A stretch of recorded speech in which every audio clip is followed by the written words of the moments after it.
Rest in peace, Fats. It's the Bennington Show. I'm Ron Bennington. There's Gail Bennington. Yo. I'm Ron Bennington. Another one of those early rock and roll guys who outlived a lot of other people. Yeah. You know? A lot of people are like, I didn't even know if Fats was still alive. I know. And then with a name like Fats, I think people thought he wouldn't stick around. But This goes to show that diabetes is not the big deal that they try to tell you that it is.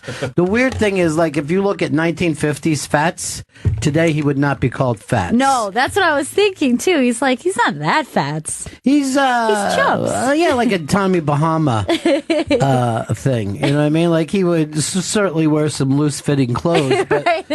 Yeah, I mean, no, he's just a stout man. yeah, he's broad, Yeah. sure.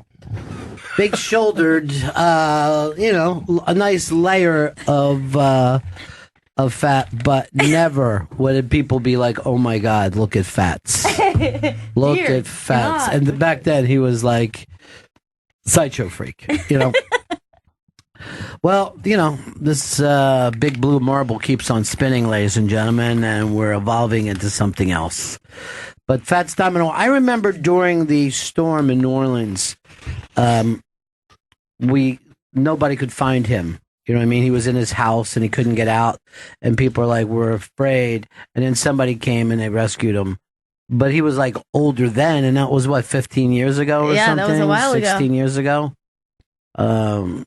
So it's been a long time since he's been in the limelight, but a lot of, when Chuck Berry died, people went, oh, too bad Chuck Berry died. But if he would have died in the 70s or 80s, Yeah. people would have been like, we've lost the man who invented rock, Yeah. But if you could outlive your fame, you're probably lucky, I guess, if you don't have a big funeral. If the only people that are speaking at your funeral remind you as the nice man who used to give out nickels to kids at the candy shop, but people don't remember when you were in your jitterbug days. I'm sure when Chris Stanley goes, it'll be a shock to us all. It'll still be shocking. If I make it to see him go. But now when we see Fats, who knows? Stanley could be around forever. We don't know. He could outlive us all, Chris. I don't know whether you guys remembered yesterday when Art Garfunkel brought up, like, who's going to bury who, him or Paul Simon. That You know was what? a very weird little moment. I didn't remember it until last night. Yeah. And that was one of the things, there were so many strange things happening Yeah. that normally that would have been the thing. We're like, hey, wasn't that moment weird when he said that? Yeah. Who will bury who? Who will speak at whose funeral? This is something I think of every day. That's Please don't. That's weird, Arthur. You don't tell Paul that, do you? Paul's just like fucking ghosting him every time he calls. We're not doing another tour. I'm very old and I can't put up with your shit. Just sidebar. Sidebar that motherfucker right now. I sidebar everybody. I got the thing from Vito today. Can we talk or something like, or can I call? And I just wrote back to him, yeah, let's have a good talk. Because I know it's never good news. Right. Vito never calls me with something great. No, unfortunately, no one does. That's why people, the call is so weird now, because now it's at the situation where you're like, hey, do you have a moment to speak voice to voice? Oh boy, am I fired again? Stanley, this annoys me about Chris Stanley because he always drops the boss thing on him. And then I heard him call some homeless guy boss the other day. I'm like, fuck you, Chris. Stop calling me boss. And he goes, is Chief? How about Chief? And I go, you know what? I think I would like Chief. That sounds nice for me. No problem, Chief.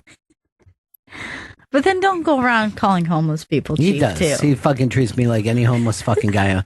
Last night I saw because I had to go down to the stand and do the roast battle judging. And I see the same homeless guy in front of the 7-Eleven, so I stop by to give him a buck. And I go, how's it going? He goes, slow night tonight, man. I go, yeah. Some days you eat the bear, my man. Some day the bear eats you. You just keep at it, though. You got to grind it out some days. We all do it. Slow night. So even being a homeless is not, stress-free. You still got to hit your number. No matter where you work, you got to hit your number. And, I have a couple regulars on the F train that I see in the morning. Yeah. And it's like, oh, they go to work. I mean, they're on the same train at the same time in the morning, hitting rush hour. They take the morning train. They get a longer lunch than you do. That's right. That's true. That's nice. They eat less. But I mean, what's that? But they eat less. I don't know. I don't know.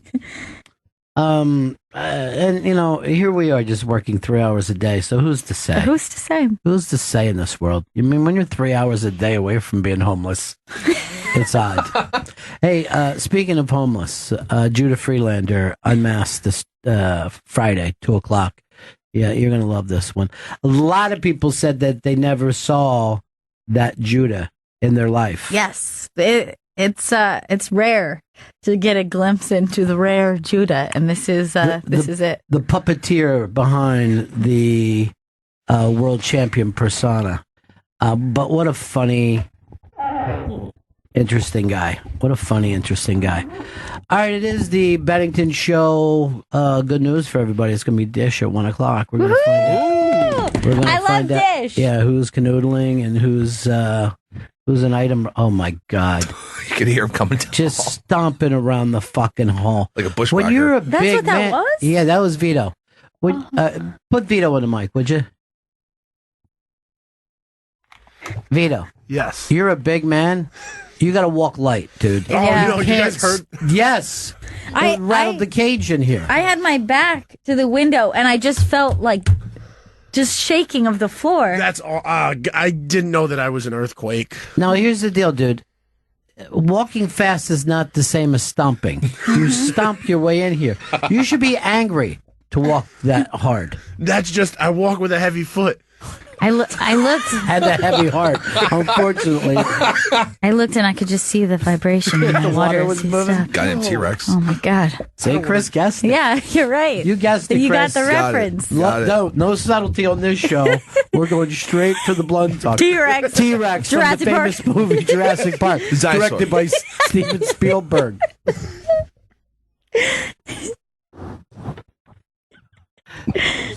T-Rex. He just yelled T-Rex. He yelled out T-Rex. T-Rex, but no, like the rest of us didn't get it at all.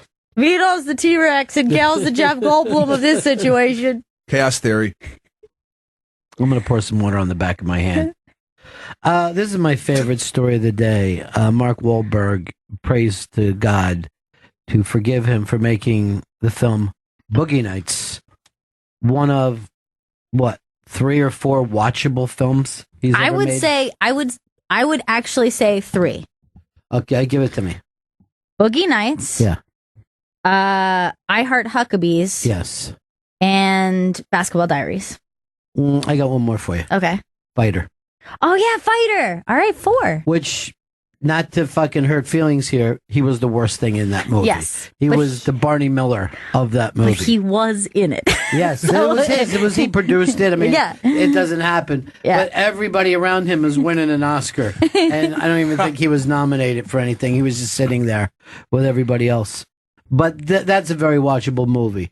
Now, the amount of unwatchable movies that he has is at least 5 times. At least, yeah. I think I have one more.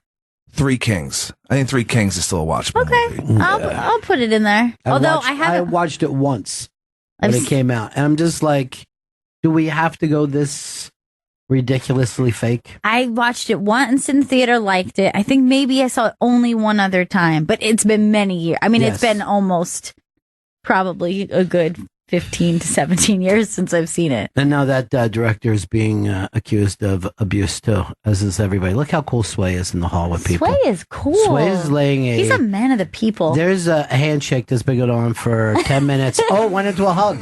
Nice. This is exciting. This is really nice. Here's the thing about Sway. Now it's a shoulder slap. Now another long handshake. Very long. Still long, going on. Still up, into the soul shake. into Rip back would to come to- regular yeah. shake, back to soul, He makes then- people feel cool. and then he looks.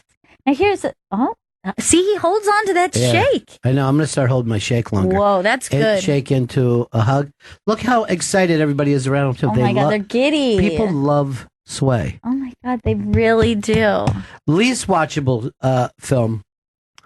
Maybe it's even watchable because it's so bad. Mark Wahlberg, The Happening. Yeah. The Happening may be one of the worst movies that's ever happened. I will actually, you know that thing when a movie's so bad that it's good and you can watch it with your friends and laugh? I would say it's almost just too far where it isn't enjoyable. You know what I mean? It's almost so bad that it just makes your skin crawl and then you're like, I can't watch it. It's just on the edge of that. But I certainly think that he should not be asking forgiveness. For his best film. By far his best film. Oh, yeah. And of the ones that we named that are watchable, I would say, obviously, his best performance, his best film. Yeah. And the film that made him a movie star. Uh-huh. After that film, he started to be able to like, hey, I will do Max Payne with you. That movie made him a big, bright star. He's going to be a big, bright star one day. He was heartbreaking in that scene when his mom was telling him he was nothing. I know. That was it was great. You know, it's funny. That actress, who I can't think of her name, she's in a lot of things. You'll see her face. Whenever I see her, I hate her, and I think it's because of that moment, because she was so mean to Mark Wahlberg. There's some people that are so great that you think that you hate them. Chris Stanley is one of those people. Oh, thank you. I mean, the character is right there. So frustrating. So infuriating. The handshakes are still going on. Fantastic. Do you think that if you were in that group and then everyone got that treatment and then he just like gave you like a real like, hey, what's up, man? I'd be like, just like dude, pass? I'd be grabbing at him. I'd be grabbing back. Hey, you've been hanging pull on it in, man. Pull it in for a hug. Everybody loves Sway. Charismatic, I would believe. Very much so. Very charismatic. Hey, man, you got a new movie out. Talk about it. Talk about your thing. Paul. Paul, what's up? Hey, buddies. Yeah. I always heard and was taught that calling someone chief was a very condescending, insulting remark. So I don't know if Chris is trying to take a subtle dig at you there, Ron. It isn't even subtle. We know, blunt boy. It isn't even subtle. Don't forget Jurassic Park. What's the best thing to call a person like that on the... Because I still think it's biggin. Biggin... Biggin, there's some problems we got on. I like baby when it shouldn't be used. Like, all right, baby.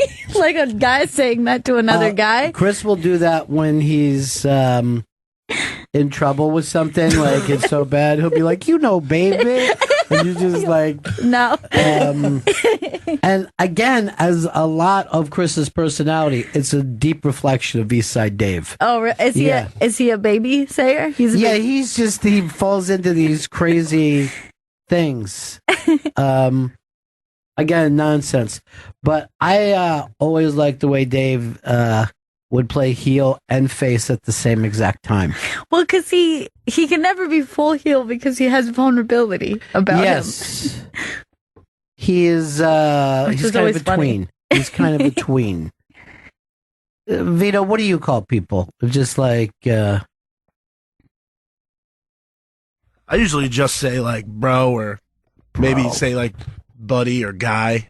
Yeah. Homie I use a lot. You never say I've never heard you call homie. I don't talk, Chris, you're not my friend, so why would I call you homie? Good shit, Chief. Chief, we just got you. Did you hear that, Big Chief? Big Chief, the fucking mime Indian. Huh? Remember with Jack Nicholson? You smothered him? Cuckoo's Nest. Thank you, Chris. I'll call people captain also very rarely. No, you will never That's say a fucking lie. captain. It's not a lie. And I reserve that for Captain D. And I don't throw that title around. You have to be a real captain for that. Chris calls everybody captain because he's fucking Vince Vaughn. That's who he is now. He believes he's the Vince Vaughn of this crew. Now, girls don't throw that shit out, right? Girls don't throw a label out like that the way dudes Girls do. It just depends. Like I say dude for girls and guys oftentimes. Yeah. But a lot of girls will use bitch in a nice way. Oh, that's true. Hi, bitch. What's up, bitch? What's going on, bitch? How's that nice, you know? It's female fine. dog. Female dog. Me and Jen enjoy it. Do you? Let's hear you say it, Jen. Bitch? Yeah, no, not in a question mark, but like if you just saw Gail and you were greeting her, how would you say it? What's up, bitch? That never happens. No, you're so hesitant. I usually don't say it in that context. It's like more when I'm telling a story. All right, I'm so like, go ahead. I'm like, instead of saying girl, I'd be like, bitch, you wouldn't believe what he did to me yesterday. Okay, that sounded a little more believable. Yeah.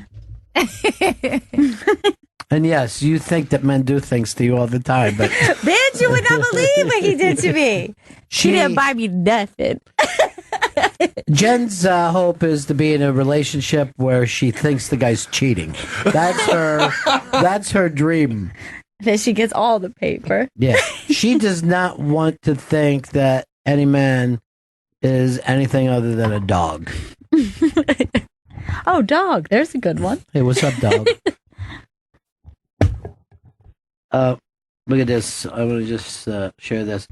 My guy Flats sent me this picture of the old neighborhood, and it's just beautiful. Let's see. Oh, that's lovely. Yeah. That's a lovely picture. How did Springsteen not write a song about that corner? You got the train, you got oil tanks, you got everything happening at the same time. Beautiful. Looks like a great place to get out of. Ted, what's up, Ted? Hey, buddies. I have a Mark Wahlberg film I would like to defend. Okay. Yeah, go ahead. Four Brothers, John Singleton, Dude, Detroit. It's kind of like... It's not good. It's not good. I'll tell you this. It is kind of like a dumb action movie, but it's like a cold weather urban Western. Like a shitty Western, but, I'm going to stick with your term shitty. And the film that he named after you, Ted, is in the same. He was Lindy, Nashville. Hey guys. Yeah. I don't even know how you can talk about a Mark Wahlberg film without talking about the other guys. Well, because we're trying to focus on his good stuff. That is great, man. It's got Michael Keaton, Samuel L. Jackson, Will Ferrell. Great film. It's a Will Ferrell film. It's a Will Ferrell film, and it's right up there with that Daddy's film that he does with Will Ferrell. Oh, no, man, no. Yeah, it is. And we're all waiting for Will Ferrell to bounce. We're all ready for, where we can get excited again. We're not being hard on Mark Wahlberg. It's just that he said the best film that he ever did, he wants God to forgive him for. I mean, we just said he had 3 great roles, at least 3 great roles. That's 3 more than most people. Sure.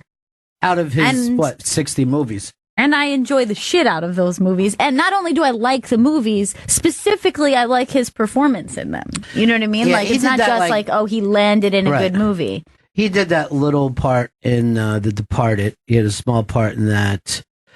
Really, I Heart Huckabees is a small part, but it was really... But it was a stellar performance. It was great.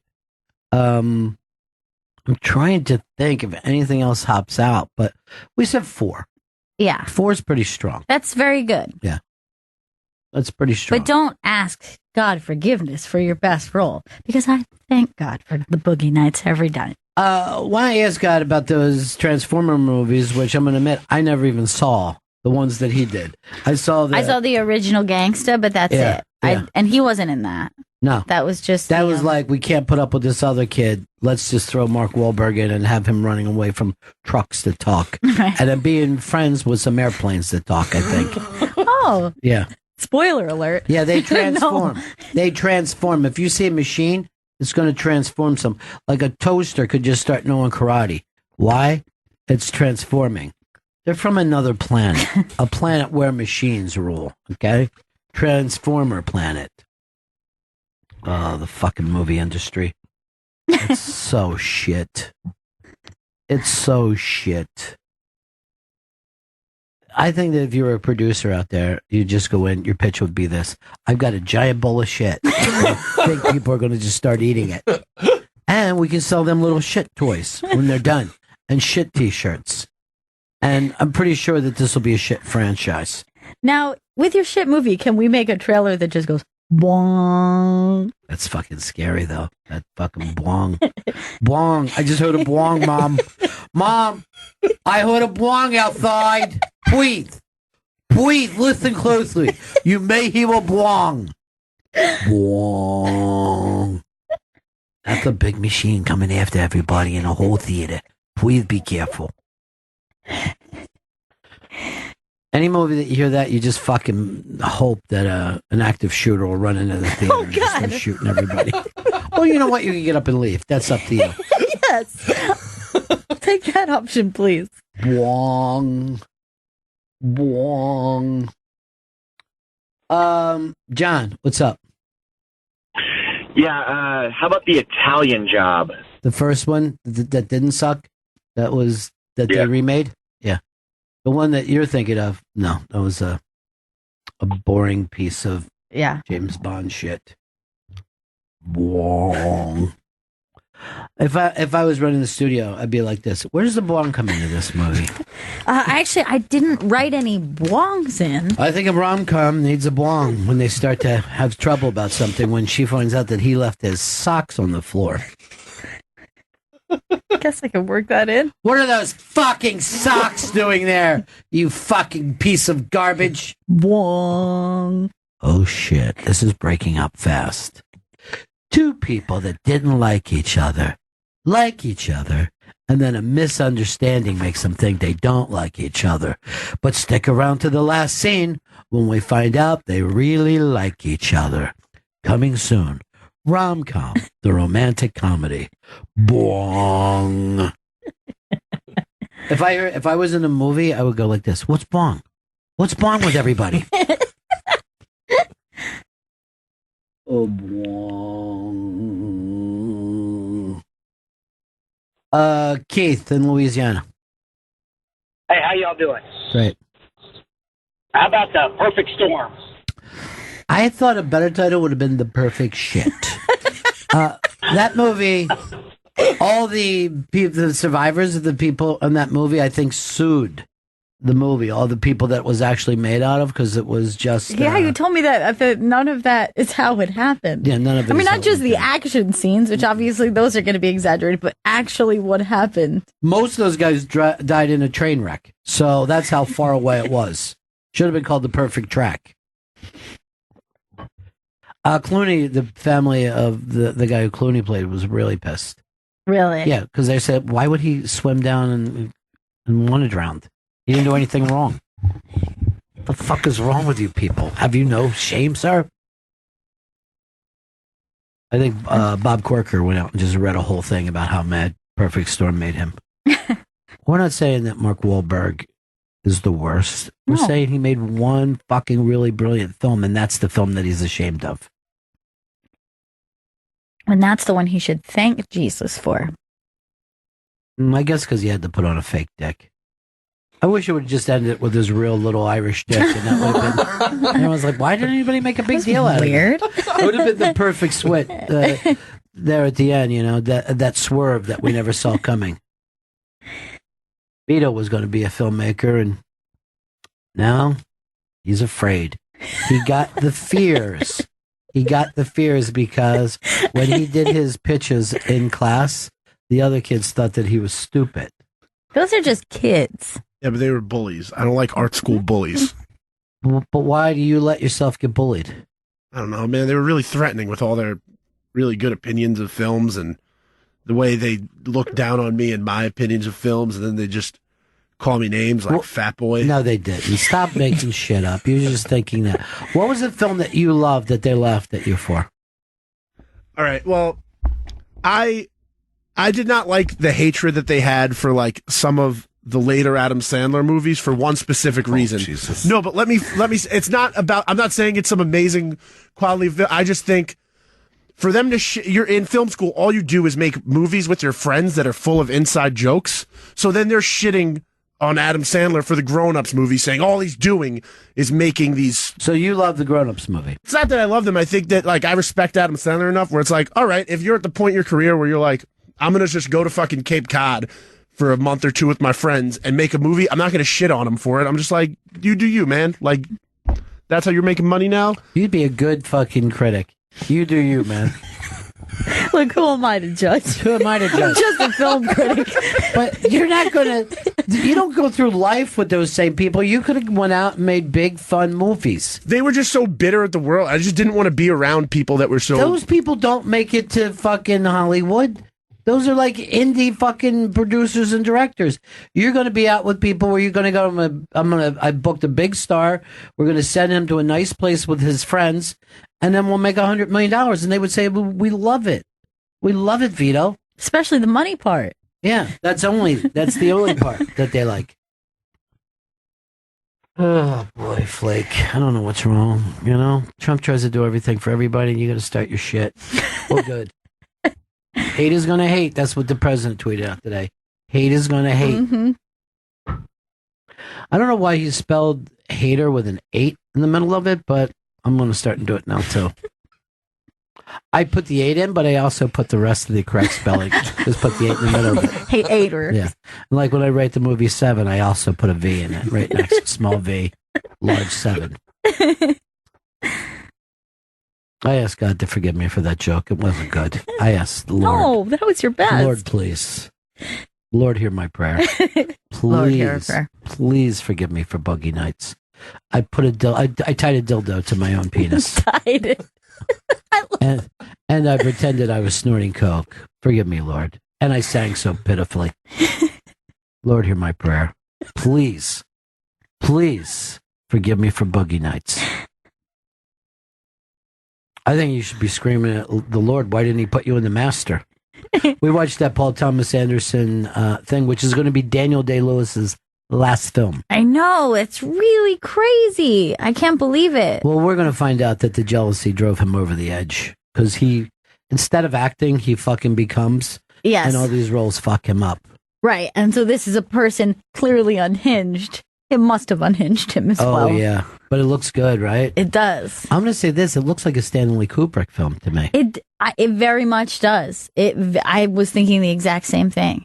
Why don't we ever call Chris Stanley Kubrick? Why don't you start making films and we call you that? I'll pull that off. I want to see this documentary about Kubrick, too, that his assistant made.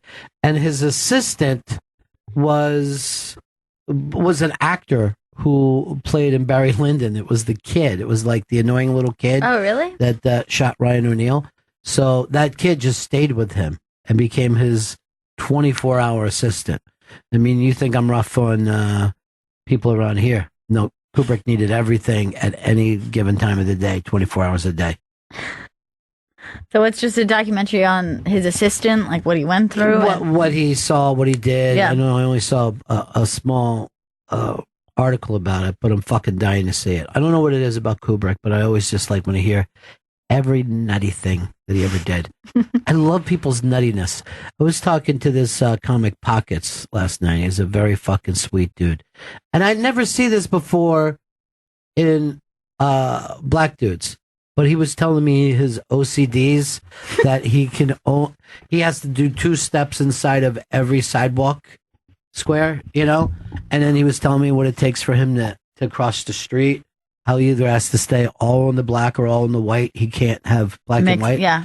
And I'm like, oh man, I didn't know black guys did the OCD thing. And I just saw Pockets like, don't judge me by my color, judge me by my OCD. I got to get this dude to come in one time. I just dig him. Yeah, I love to hear anybody's weird, obsessive. Phobias and OCDs I could listen to for fucking ever. Yeah. Every day if I just got up and people told me their OCD and the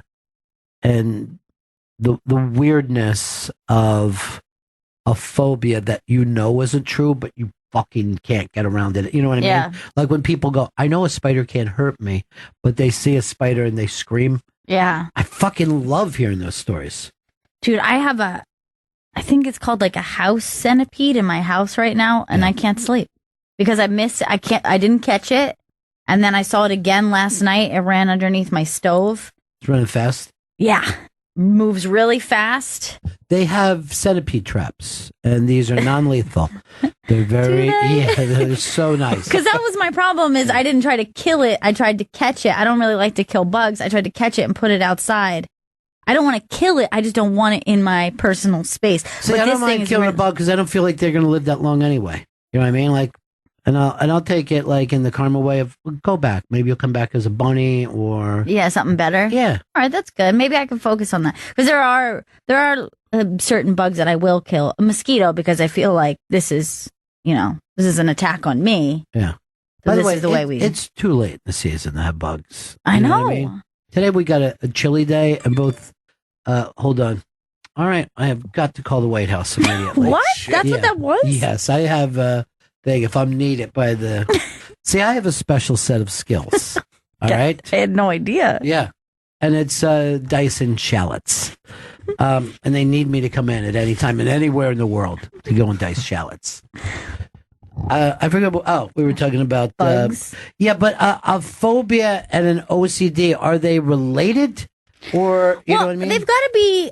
A lot of OCDs are sometimes tied with irrational fears. So I had watched this thing. It was like years ago when they used to do like MTV True Life, and they did True Life OCDs. And these were OCDs where they were convinced that if they did not perform this set of tasks or these obsessive things that they did, that something bad would happen. So this one girl had this very elaborate thing where her big fear was that her mom was going to die. She didn't want her mom to die.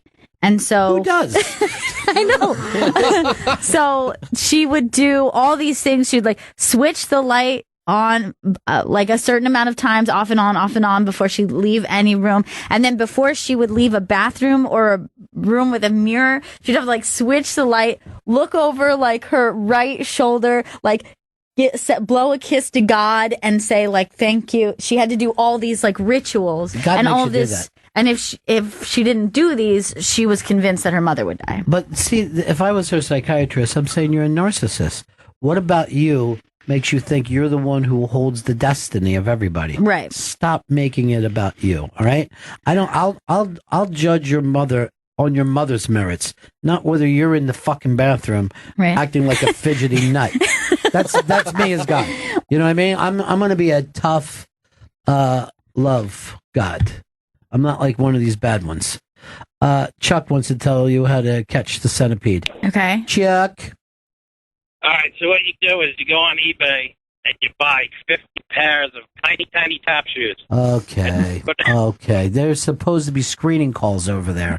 That's not really gonna thought work. we had something that worked. Look, this is what's in my house right now. Jesus. See, that doesn't bother me. It's That a fucking bug. What? I'd be more worried if there was a dog in my house. Something that could bite me. I have one of those. By the way, I'm going to just ask you this. Did you see the centipede when your aunt was there? No. Okay. Why?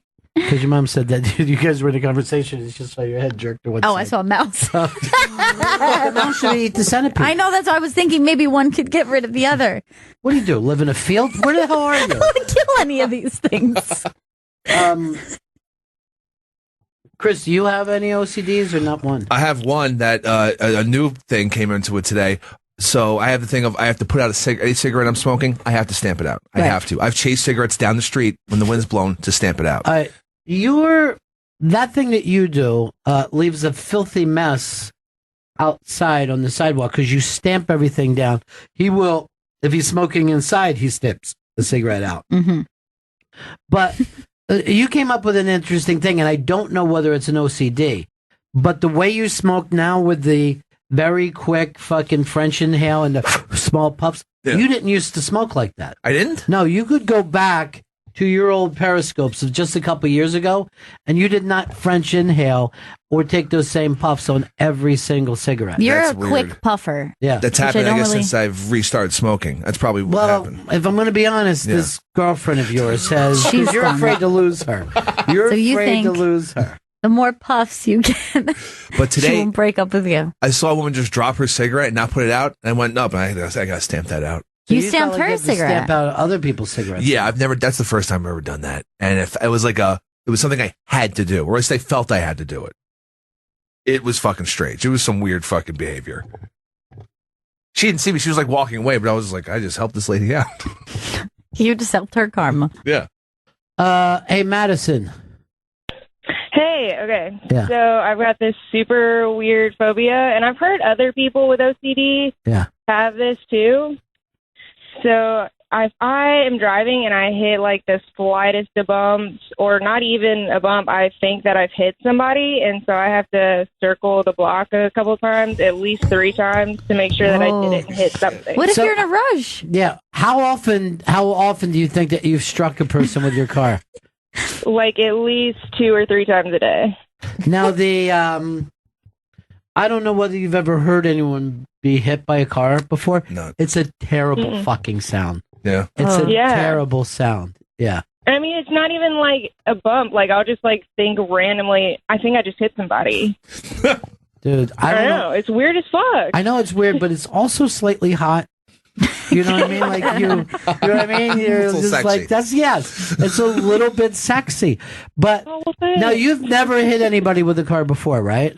No. Anybody you know, like when did this start? How long ago? Like 3 years ago, and like freshman college year. Okay, so here's the thing, Gail. She's starting a new school. There's new stresses. Okay. She misses home. Yeah. Anything could happen, right? Mm-hmm. And what does she thinks is taking place? She doesn't trust her own responsibility. Right. You know? Even in times where you're like, nothing has happened to trigger it, she's like, maybe I did it. Well, yeah, because it's I all there. know that nothing has happened, but I have to go make sure. I think this is a responsibility stress that you have. I don't think that you have yet trust your own adulthood, you know? And here's That what I is would very say. insightful. Thank I'm you. impressed. And here's what I want you to do. Okay. When you're driving down, make sure like you're going past a bus stop or something, maybe children. Just lurch over and bump one of those kids just so you can see it's not that big a deal. I've hit many people in my car. Mm-hmm. Yeah. So I really don't think it's too bad. And like Gail said, if you're not in a hurry, you know what I mean? What are you going to do if you go back and see a body laying there? You're better off just going. Like, Gun it. Yeah. You've got nothing to worry about. You're not drinking. You're a white person. They're not going to blame you. They're going to say this is an accident. Exactly. Yeah. All right. Thanks. All right. That was a great one. That's a good That one. was a fucking perfect one. And why is that an OCD and not a phobia? I never understand that. I don't know, because to me that's combining two, right? Like her fear is hitting someone, but the obsessive compulsive idea of thinking and then having to circle back. She said sometimes even multiple times to the same spot, twice a day. Now that if I would lived in her neighborhood, now that I know this, I would just, if I saw her circle back around, I would go out, lay down, try to make my leg look as crazy as possible, like just take my shoe off and point it backwards. You're back, you maniac!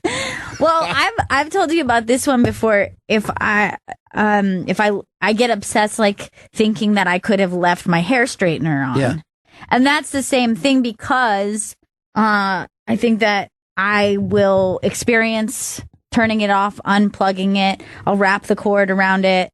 And then later I'll go like, did I really do that? And I know that I did. Like, I know that I unplugged it. I know that I did it. And, people have given me some tips, like say a little something as you do it, take a picture. There's all these things that you could do that take a picture. It lasts longer.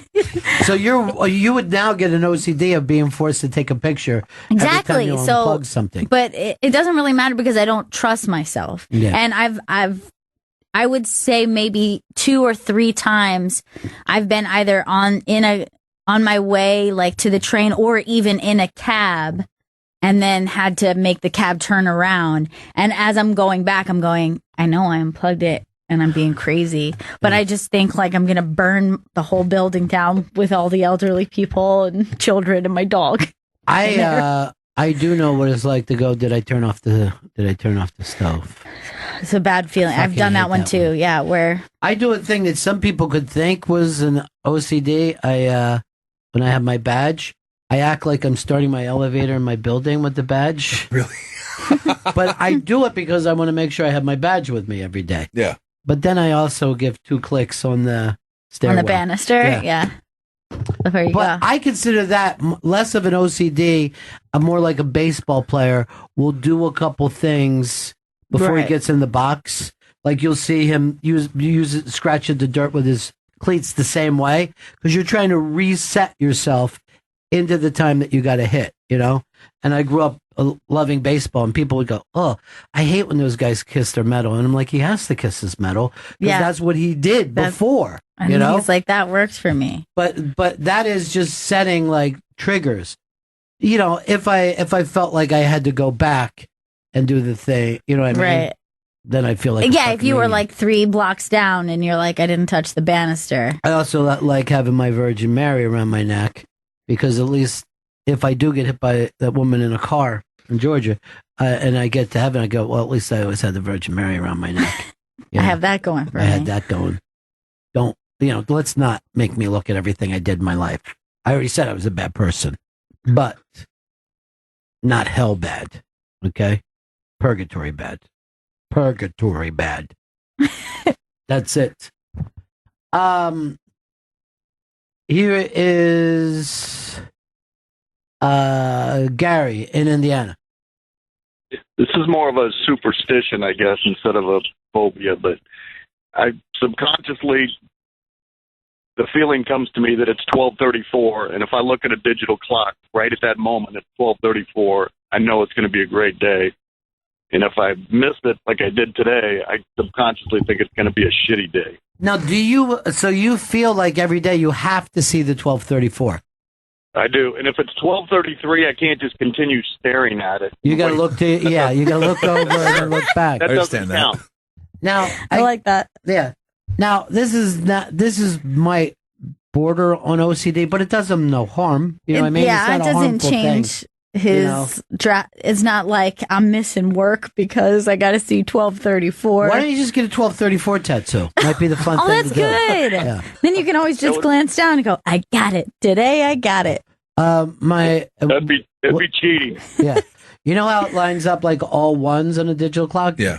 I mean, my chick will always say, "You like your ones? You like your ones? You like your ones?" And then normally say, "Love them, love them." And then I say, "I like them when they line up." I always have a weird thing where I see my birthday. The clock turns my birthday, like the number. Well, here's the thing and I go, oh, that's weird, and it happens to me very often. And I'm like, well, maybe I see a number all the time, and I don't realize it because that number means nothing to me. Exactly right. Exactly right. And see, this is what happens to people on a bad scale, because I do the same kind of with the ones. But you ever see those guys that are looking for signs in newspapers and they start to put stuff up and when they're going crazy because they think that there's patterns that mean something, and that's because they're looking for patterns, and the brain is set up to find patterns. That's what it wants to do, right? And who knows why your brain is comforted by whatever that pattern is or that number. Like sometimes, like for him, the 12:34, he's just like, okay. Like his brain feels satisfied. Yeah. Okay, I have a weird one. It's a weird one to share. Okay. But sometimes when I really have to pee, I'll count to 8 really fast and over. And I've been doing that since I was a little kid. That's really weird. So I'll be like 1, 2, 3, 4, 5, 6, 7, 8, 1, 2, 3, 4, 5, 6, 7, 8. And then and I do it until I'm done peeing. But that's only if it's like an emergency pee. Like if it's like if I really have to pee, 1, 2, 3, 4, 5, 6, 7, 8, 1, 2, 3, 4, 5, 6, 7, 8, over and over. Why 8? Why not 10? I don't know.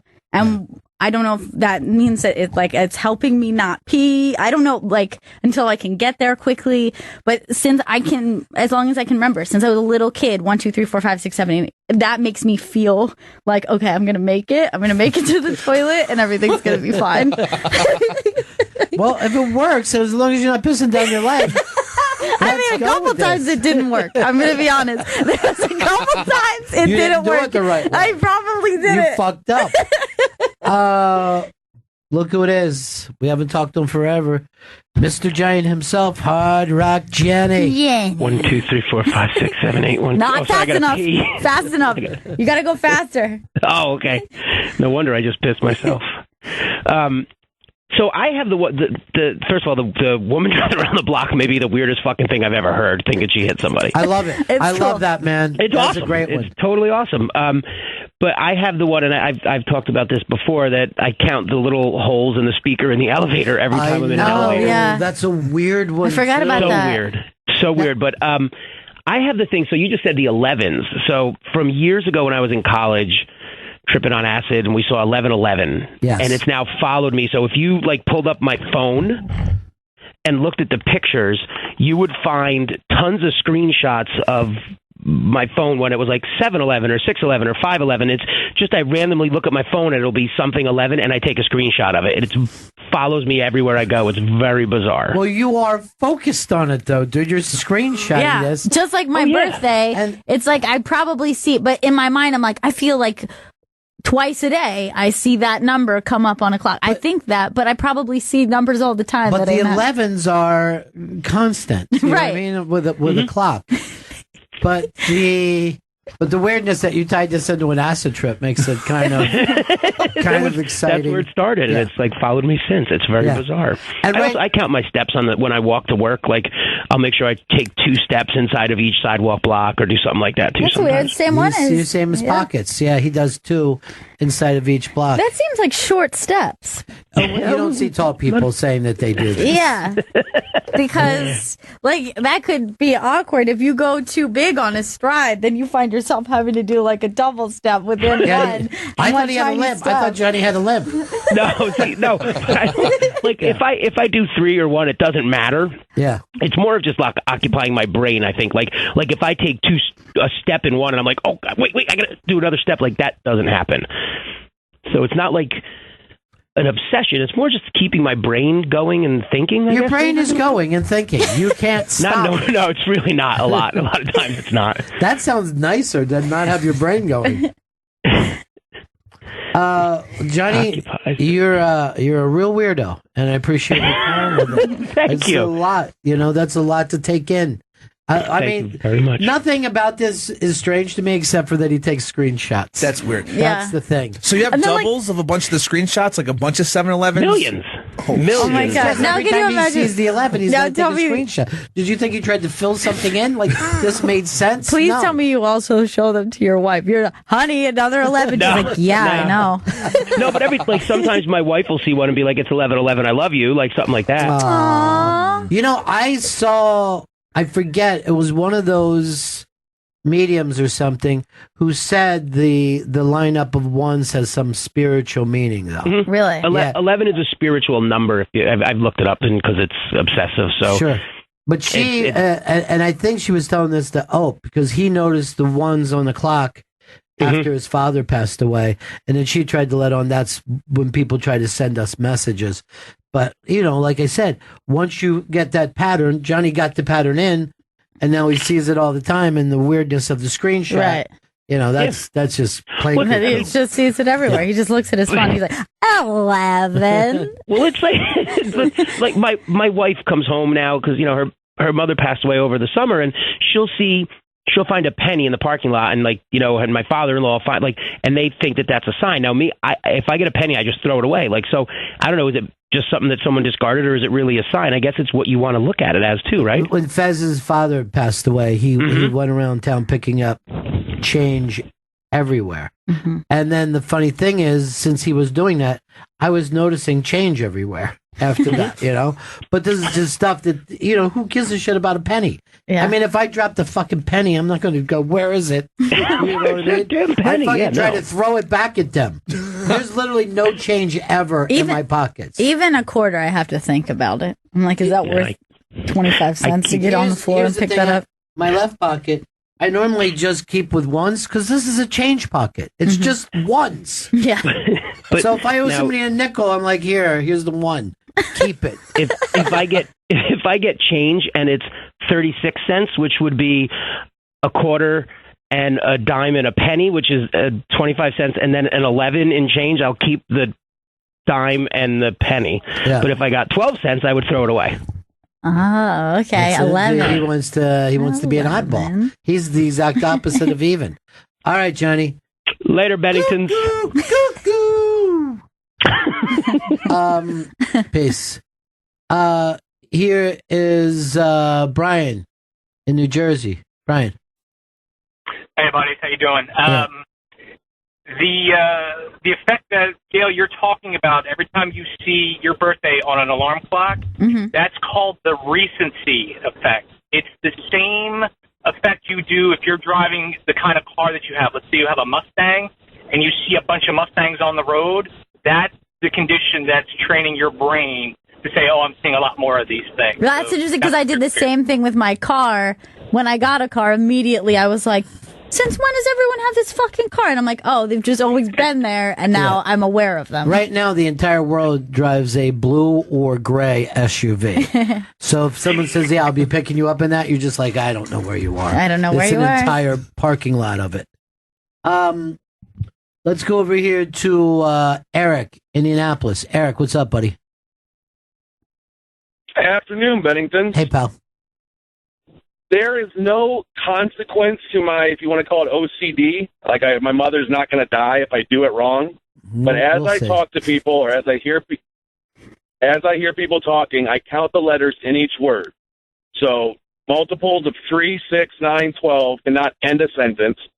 The total number of letters in the sentence being 7, 11, or 21 gives me like a calming feeling.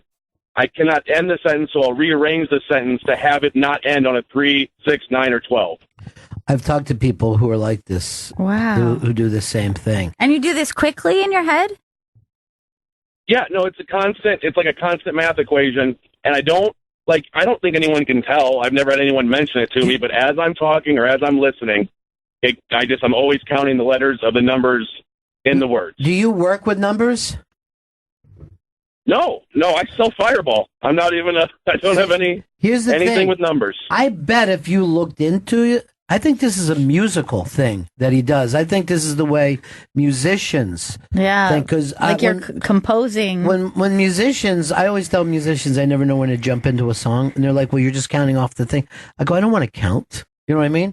I don't. That's what I don't like about like fucking dance steps. I don't want to be sitting around counting like a moron. I want to just be able to dance like Fred Astaire for no apparent reason. I don't want to do or the same thing that when you see painters and you see that they've divided up the picture into little squares and they focus on it. Yeah. I'm like, oh no, that's not how I want to draw. I just want to sit there and draw freehand. I don't want to do it the way you do where it's actual fucking mathematical work. That's too hard. So I think you probably should be working with numbers or even music. I think you have the right brain for it. The fact that you're selling fireballs is a wasted life. It's a wasted life of what you're doing right now. I know a guy, a broadcaster and a very good one. And if you were talking to him, his lips would be moving because he was trying to do the words that you were about to do. And it used to fucking drive me crazy. No, I really don't like that at all. I could never.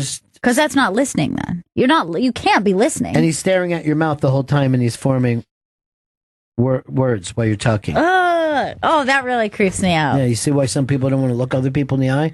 You'll see what they're really fucking made out of. I don't know how we got into OCDs and phobias, but I love it. Maybe I have an OCD that I want to hear OCDs all the time. Ron, PA. Ron, what's up? Hey, how's it going? Hey. Now, driving the truck, you get fuel every day. You sit there and you put the caps on the tank. Right. I can only go up a mile or two up the road, and I still got to pull over same spot and double check. Because you think I did not cap it out. Yeah. Same as mine. And you know that you've done it. Yeah. You're lucky you don't straighten your hair. Yeah, you sit there and you look at it, you did it, but yet you're still going up the road. And I got guys that like to bust on me about it because they'll right up beside me and go, it's on, That's really funny. And you know that you've done it, but you want to check anyway. Now, when you check, do you feel better then? Or do you check again later? No, I feel better when I check it the first time because once I know they're on, they're on. Okay. But, even whenever they rode beside me and said, they're on, you're good to go, I still may have an excuse. I had to pull off the road 5 miles up the road there. Oh, God, that's fucking classic. All right, thanks, Ron. Peace. Mike in California. Hey, guys, how we doing? Hey. Hey, I've got to wait for Gail to stop worrying about leaving her hair straightener plugged in. Okay. Okay, they sell timers at the hardware store. You plug into your wall, then plug your hair straightener into that. And then no matter what, it shuts off whatever is plugged into it. Perfect. Exactly. Done. An hour later, it shut off no matter what. But just, you don't have to worry about it. Now, that's going to make me feel better. I'm seriously going to do this. However, is that just masking over whatever obsessive thing I have? So why would you care? Why would you care? What do you want to correct yourself? No, I want to not feel panic and think Right. that I'm going to burn my entire apartment. I mean, building to let's the think ground. it this way. Suppose that you got a fucking headache every day, and they said, "Here, if you take this Advil," would you like? Is that just masking over? You know what I mean? Like, let's suppose it was a stress pain. Right. Why not mask over a little bit? Who gives a fuck? You gonna get a timer? Yeah, I'm going to get a timer. How do you know that timer's plugged in every day? Wait, you better I'll just go keep, back and check. But if I this. keep it timed in, Yeah, go back and see if your timer is timed in. I don't know whether I plugged in my timer today. Chris smokes in bed. Yeah. And he feels like if he doesn't fall asleep with the cigarette still lit, Chris, something bad will happen. this is the opposite of how I feel. I like the smoke. Once I ashed on my forehead smoking in bed, left a really bad red mark there. Dude, that was Ash Wednesday. No, if someone said your friend died smoking in bed, I was like, yeah. No shit. He did. I news it. Victor, Texas. Yeah, mine is my car keys. Even though I know I stuck my keys in my pocket before I lock the door to my car, I always pull them back out again and make sure they're in my pocket. Keys are a fucking an annoyance. Where because you know the hassle that you have to go through if your keys are. It's so bad. I was with Voss and Bonnie last week, and Bonnie had lost the keys to the house, and Rich immediately said, and she wanted to get spare keys made, and Rich says, "No, we're changing all the locks on all the doors because that key is out there now." Right? They don't know where it's going. They don't know where it's going. But he couldn't fucking rest until his locks were on. And now he's going to do that cruise with the Jokers, right? And it's like 4 days, and he's just like having anxiety because he knows when that boat leaves, he can't get off the cruise. Oh, I don't And blame him. And Yeah. that's very common. Yeah. That's a common thing. And everyone always says, oh, there's plenty to do. You're going to feel like I could stay in my apartment all weekend, but if someone said that door is jammed, you can't leave your apartment, I would feel claustrophobic. Yeah. And that's what happens with cruises, airplane trips. Everyone always thinks that they're going, oh, you're not going to crash. But that's only part of it is I'm doing something I can't get out of. Yeah. And I think it's even with now because people are more ADD, even movies, that movie starts and you're like, I'm here for how long? 2 hours and 40 minutes? How can I commit to that? I honestly think people are antsier than they used to be in theaters. I can't sit for this. Al, what's up, buddy? Hey, guys. I got kind of an odd one. I learned to type when I was probably in 6th grade, and I'm a pretty good typist. I find myself compulsively typing when I listen to someone talk. I have to type along with them and keep up with them in my mind. My fingers aren't moving, but in my mind they are. So not surprisingly, I'm still a pretty good typist because I get a lot of practice, but I have to force myself to stop. Al, there's a career you'd be perfect for. It's called stenographer. That's me. You should just sit there. I used to do that when I was in class and I would be bored and I would just do lightly my fingers as they would talk. Not a really engaging lecture or something, but something that I'm like, oh God, is this dull? And then I would start to just type out, like I would to have keep my yourself- fingers in like home row, but on the desk, and then I would type out what they were saying. See, my imagination just goes in that, but that is also a way of just settling yourself. You know what I mean?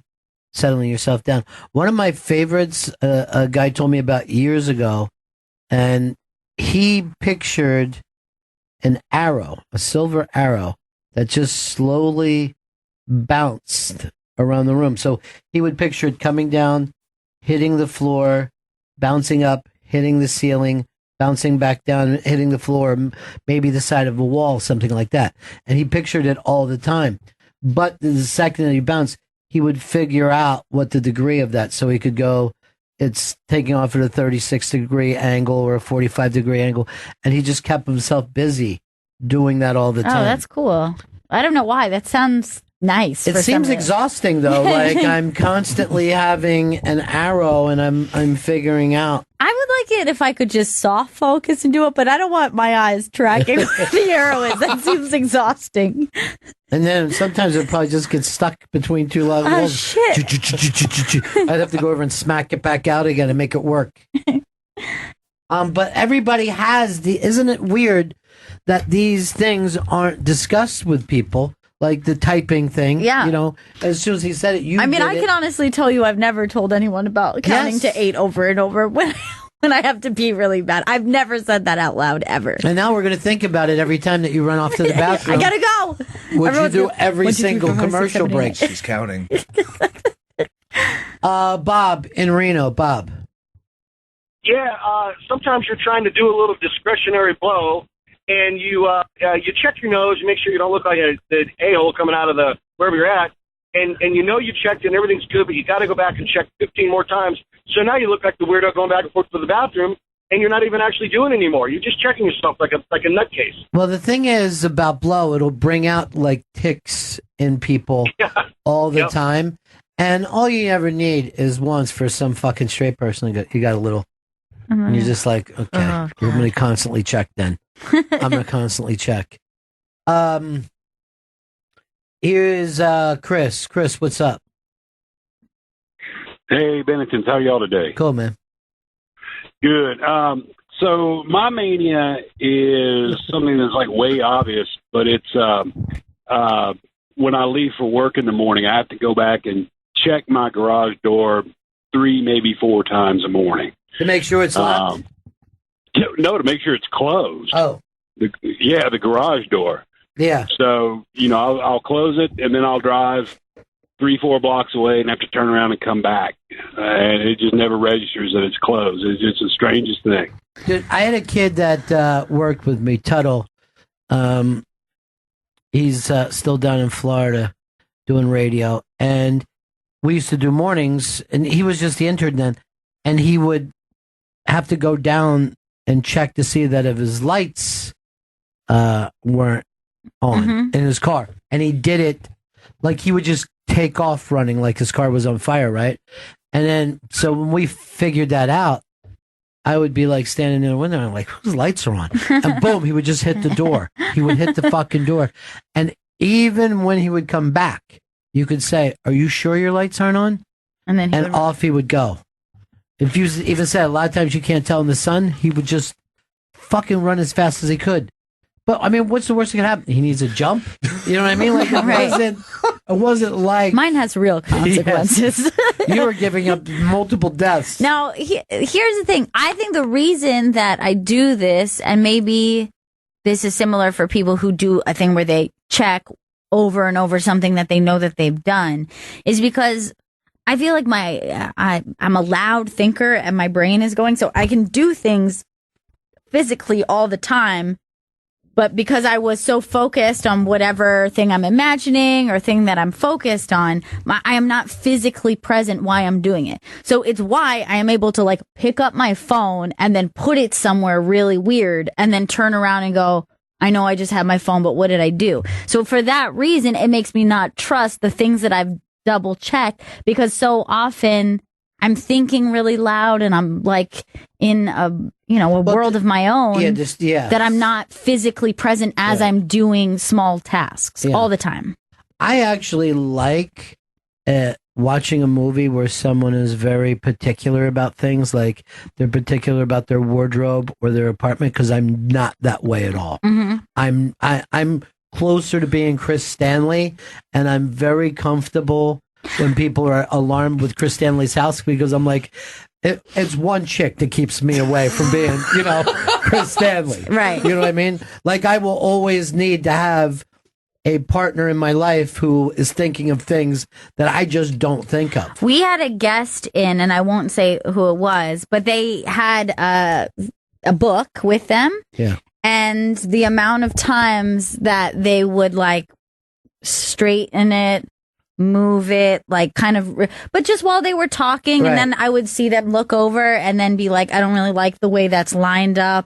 And then gave they would him a feeling of yeah, control. and then it almost looked like as though he was like lining it up to take a picture, but he wasn't. He was just like, and then if his hand touched it, he would look like shit. Now it's not even anymore, Right. and he would just keep. Now look at the area in front of me. It's fucking just, there's never, my papers are always all over. Yeah. I take everything out of my coat pockets because I use my coat pockets like a purse. Yes. I wear a jacket because I'm wearing a purse wrapped around me. And then I just dump it all out and I feel totally comfortable with that. And some people, just the thought of this freaks them out. I'm going to give you the name of the person who. I think I already know who it is. Oh, really? Yeah. Oh, long name. Wow, that one surprises me. Yeah. That one surprises me because I would have thought that his personality would have been closer to Chris's too. You know what I mean? Because he seems like he's the kind of comedian who's carefree and wild and he's a partier and stuff. It's weird what people do. It's weird. Ozzy, what's up, pal? Yeah, how you doing? Cool, man. Yeah, I have a weird one. When I drive, I keep staring at my odometer, and I'm looking for patterns like, numbers like 55,000 miles, like all fives or all sixes. And I think I might have to stop, go over the side of the road, and just stare at it for a couple of seconds. And if I miss a pattern, I'm really upset for the rest of the day. Like, it's just weird. Now, I guess all this stuff is just to put ourselves at ease, right? Yes. That's the only reason for it. It's I think, yeah, you have so little control yeah. of the world and the things that happen to you.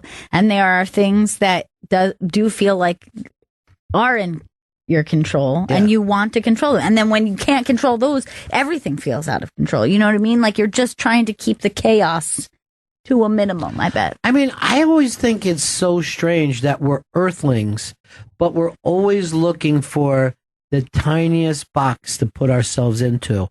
And, why do you need like a hotel room? Why do you suddenly act like this is my spot? Oh, yeah. This is mine. I can go in there and be okay. Like, truthfully, we still, at our core, are cave people who are just like looking for our own little burrow. It's strange. But think of cave people.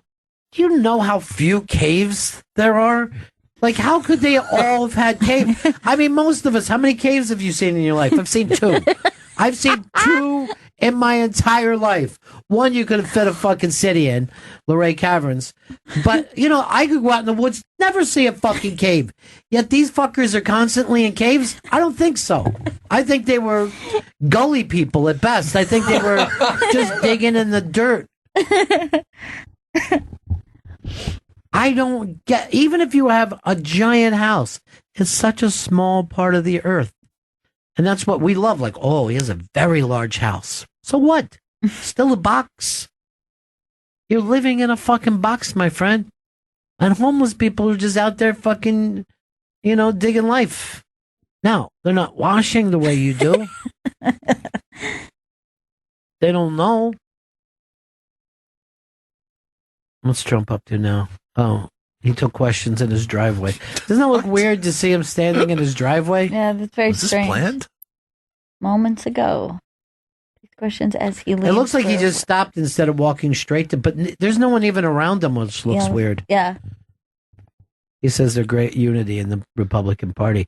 It's so interesting that the Bannon stuff and reforming the Republican Party in front of our eyes. You never saw anything like that before. And it's fucking working, Yeah, it's very working. bizarre. They're not going to be Reagan Republicans anymore the way it's looking. There's not going to be these fiscal conservatives and everything that I've heard my whole life. And I didn't think these guys would be dropping out one after another.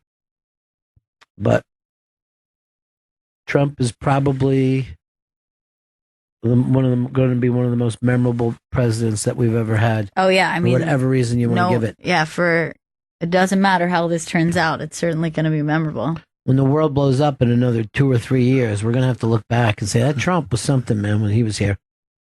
Hey, Mark in Georgia. Hey, buddies.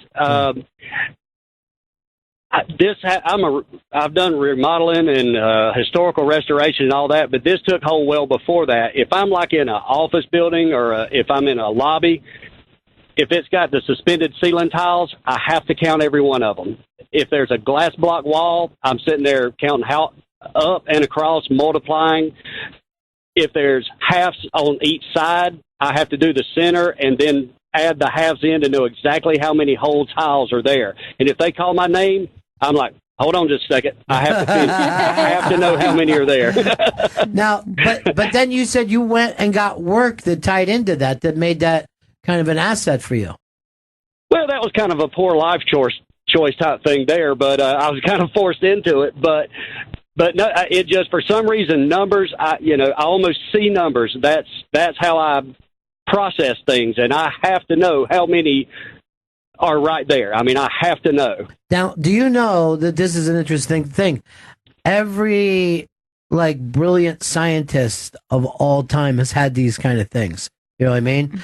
And that's why people are so interested in kids on the spectrum, because there's something almost evolutionary about that, you know? Yeah. And when I read or see anything about autism, I'm always fascinated. Always. Yeah, me too. Yeah. Yeah, and I think we're kind of split into two groups to where you have folks that process by number and then folks that process by either orally or reading, or reading something. Yeah. And for some reason, we think of that one as way more social and way more acceptable. But, being eccentric, also leads to the opportunity to be extraordinary, right? So like Art Garfunkel with the stuff that he was doing with words. Most of us wouldn't do that, but it may have a big reason why he's had whatever success he's had in his life. And what always gets to me is like in school and stuff is when they try to squash that out of people. Like, hey, it's not time to be counting ceilings. You should be learning geography.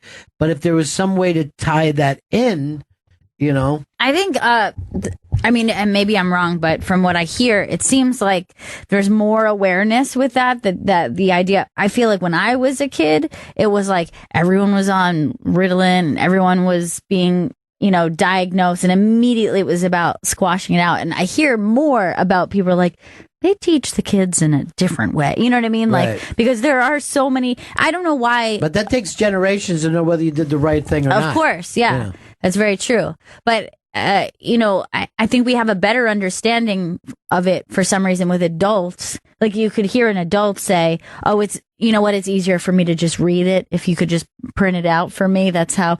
Or if somebody says to you, well, let's talk it out and then I'll understand it. You kind of accept that from an adult, right? Of like, oh, this is what's best for me. This is how I learn. But for some reason, with kids, they're just like, there's this one way that you need to be doing this. When I was a kid, it came down to two things, right? If you could memorize, you're smart. If you couldn't memorize, you were dumb. So, 1492, right? If you knew what fucking year Columbus got here, you were smart. If you didn't, you were stupid. Right. And think about this. Think about all the little rhymes that we would put in our heads, or even maybe unique ones that you came up with to remember how to spell something for a spelling test.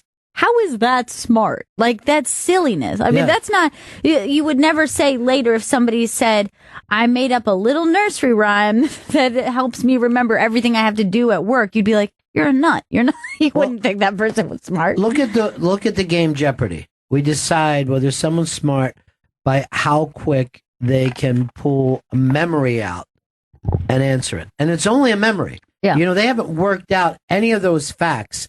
They've just implanted facts into their head like your phone has. Yeah. You know what I mean? You just sit around and you go, oh, you have the exact same thing as my search engine.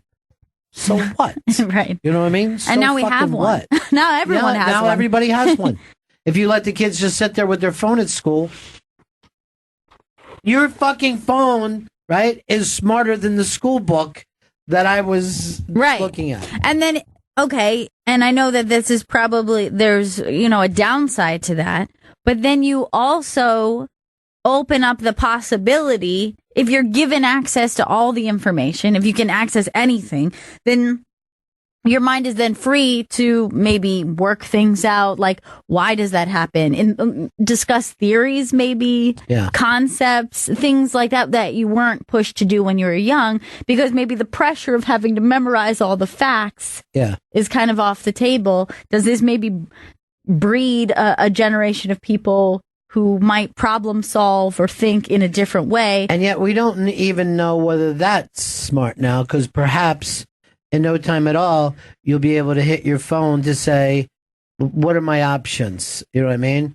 Yeah. What are all the options I have to figure things out? And they'll be able to run this algorithm of millions of times that this thing has come up. That's true. So you won't in the future, and we really don't now have famous inventors, because inventing is no longer a singular thing for someone to do. That's considered stupid, to sit in your garage by yourself and try to come up with a better fucking mousetrap. That's a dumb thing to do.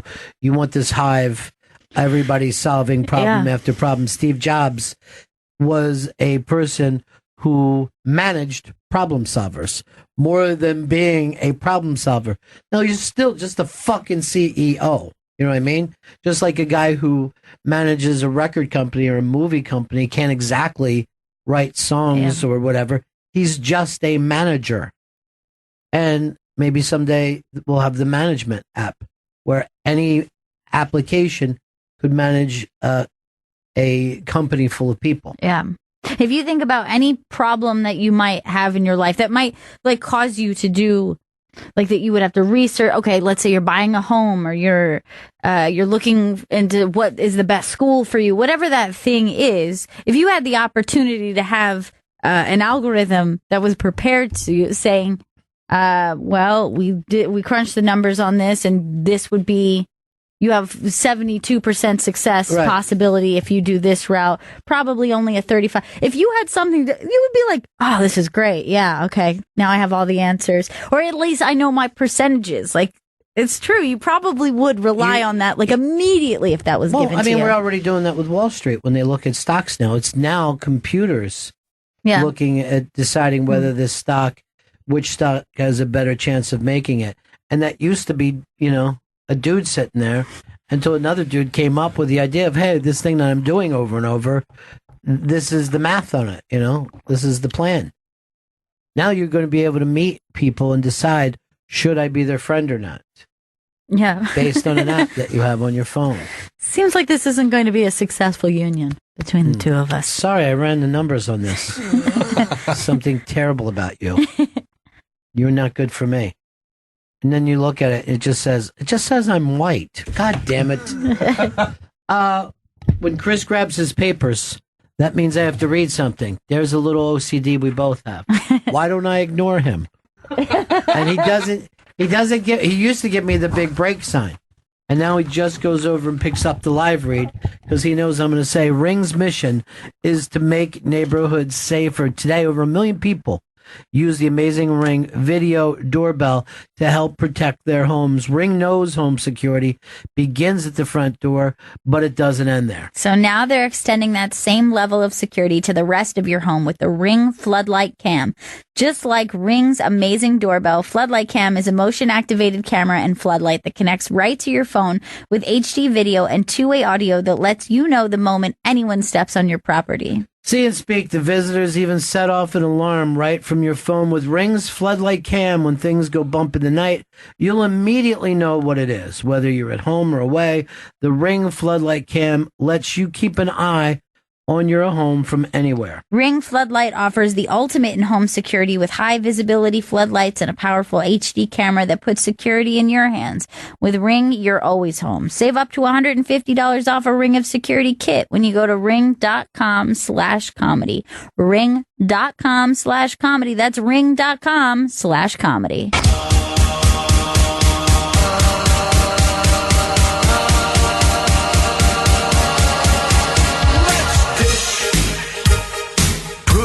Your headphones, Jen's got the news.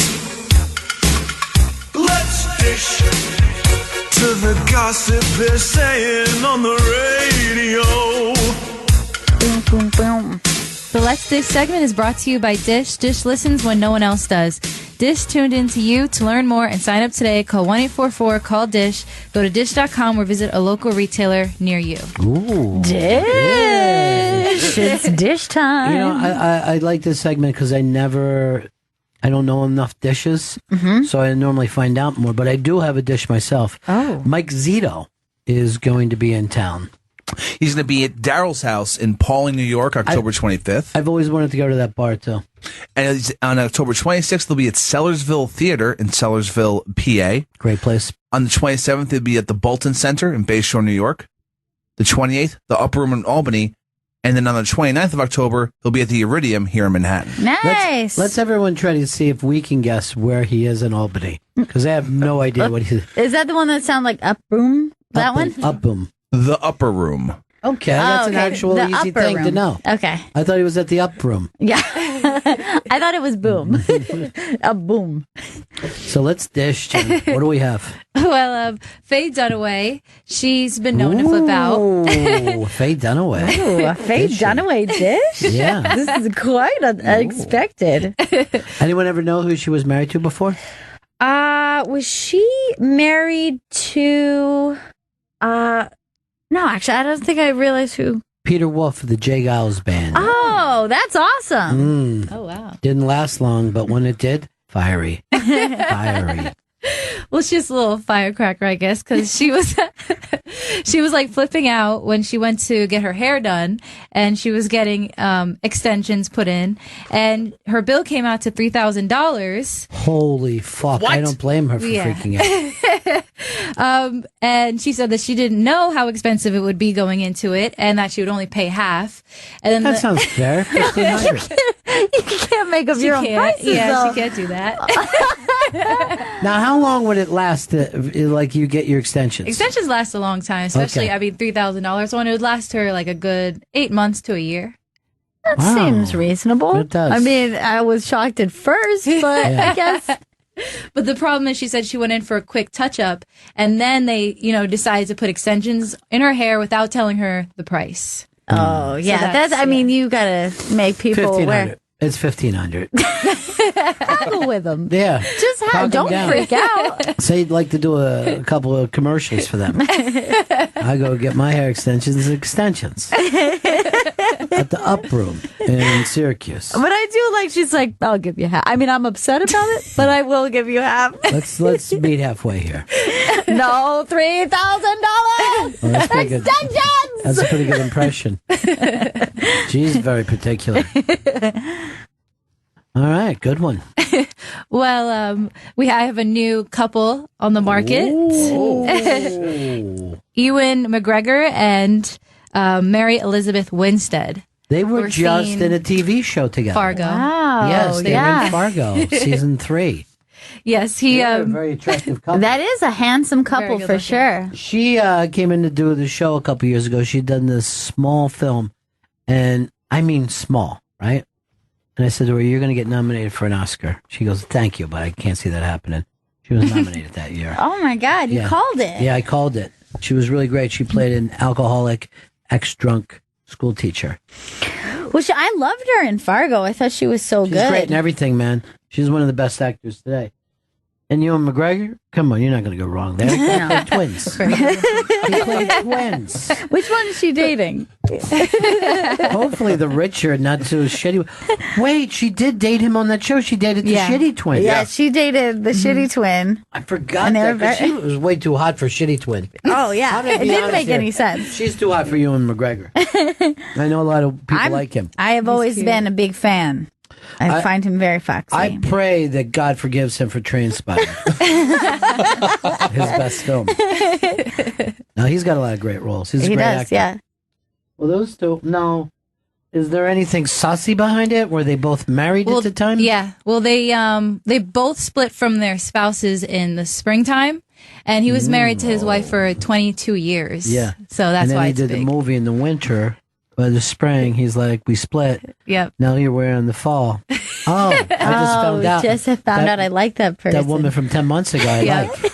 It's like just, fishy because they both split at the same time with their, others. It's not fishy. It's obvious. Yeah, well, good luck to them. Were they canoodling? Yes, they were seen kissing. Then they're an item. Oh. They're an item then. Really? Yeah. French? They French stuff? Frenched. They French with their tongues. Ewan McGregor was seen Frenching with his co-star. He used his tongue to explore his lover's mouth. He looks like the next Harvey Weinstein to me. I don't want to be careful here, but he's at least the next Terry Richardson. All right, let's keep dishing. Small plates. Well, people were really pissed off about Justin Timberlake performing at the Super Bowl this year. Yeah, he stinks. Oh, that's not why they were mad? No, they're mad because Janet Jackson was allegedly banned from the Super Bowl or can't perform. Yes, and he's the Harvey Weinstein of that fucking thing. He ripped her titty out and exposed her nipple. Nipple and fucking buzzsaw. Little Chinese throwing star that she had over her nipple. Little, I don't know, it was large. It was huge. That thing looked like, seriously, you could cut a tree down with it. But it is a good point that she took the heat for that. I and agree. He didn't. Now, he did have something going for him, though. He was a white male. But Yes. other than that, I think he was in the wrong. But Justin, he almost isn't even a singer anymore. He's more of a actor/entertainer. Now, you know how they played, like, they called it a wardrobe malfunction, like he Yes. was shocked by it? But in that picture, I actually believe it, because the expression on his face does, like, ooh. But yes, that was clearly a planned thing. So if he's in trouble for it, if she's in trouble for it and can't It perform was all again. made up. It was just, no one was offended by it. I was watching on TV, and I rewound, and I still couldn't tell what I saw. So most people who said I was shocked and my children were shocked, they're lying because you couldn't tell from that angle. This is a photograph from somebody who was on the thing, but you couldn't see that on TV. Yeah, I But remember everyone the shot. misremembers it. The shot was very small. Like you could It see was far that. back. You could see. Oh, all of a sudden she has more skin out. But it's not like you was like a close up on her nipple. This never happened. And you can see you don't even see the nipple. No, the nipple The is nipple covered itself by is the hidden. throwing star. Luckily, the Chinese have invented something to keep your children from seeing a nipple. And the worst thing a kid could see is a nipple, unless it's a man swimming, and then it's fine. But a woman swimming, Oh my God. disgusting. Now, I thought you were going to say that they were mad at him for, because all the controversy. We're supposed to be boycotting the NFL, according to Trump. I'm gonna And kneel if you- during the Through the halftime yeah, show? Yeah, I'm gonna kneel all the way through it. That's the sign of disrespect. Oh, do you to our have performance. Kaepernick in your dish today? I can add him. Well, I'll You just give pick the it up. dish. Kaepernick signed a deal for $1 million, a book deal. It's called Kneel on This, and it's just him kneeling on a stack of cash with two thumbs up like baby Chris Stanley. Really cool. Yeah, it's great. It's great. It's a great concept.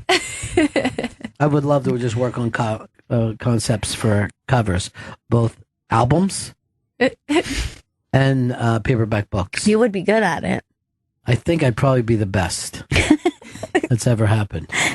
So if any of you guys got an album that you're dropping or a book that you're releasing, Okay, I'll come to to me you. for a cover concept. So, yeah, I mean, what is he going to do at this thing anyway? You know, he's just going to be funny. Is he going to try to do Dick in the Box? Is that going to happen? Oh, I hope so. And then the other person rips the box, and then just a Chinese throwing star on his dickhead. That would be fantastic.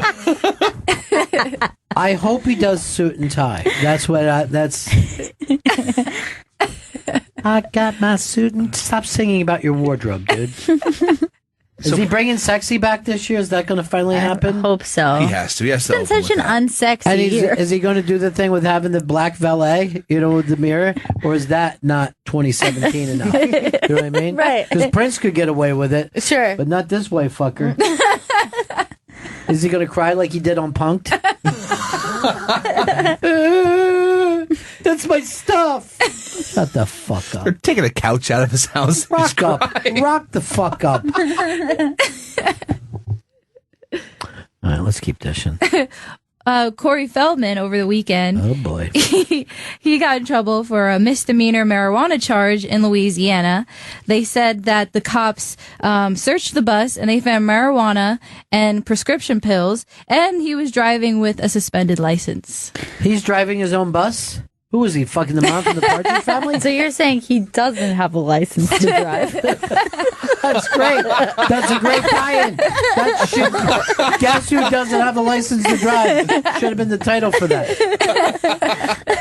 He got held overnight, and he was arrested for marijuana charges and for traffic charges.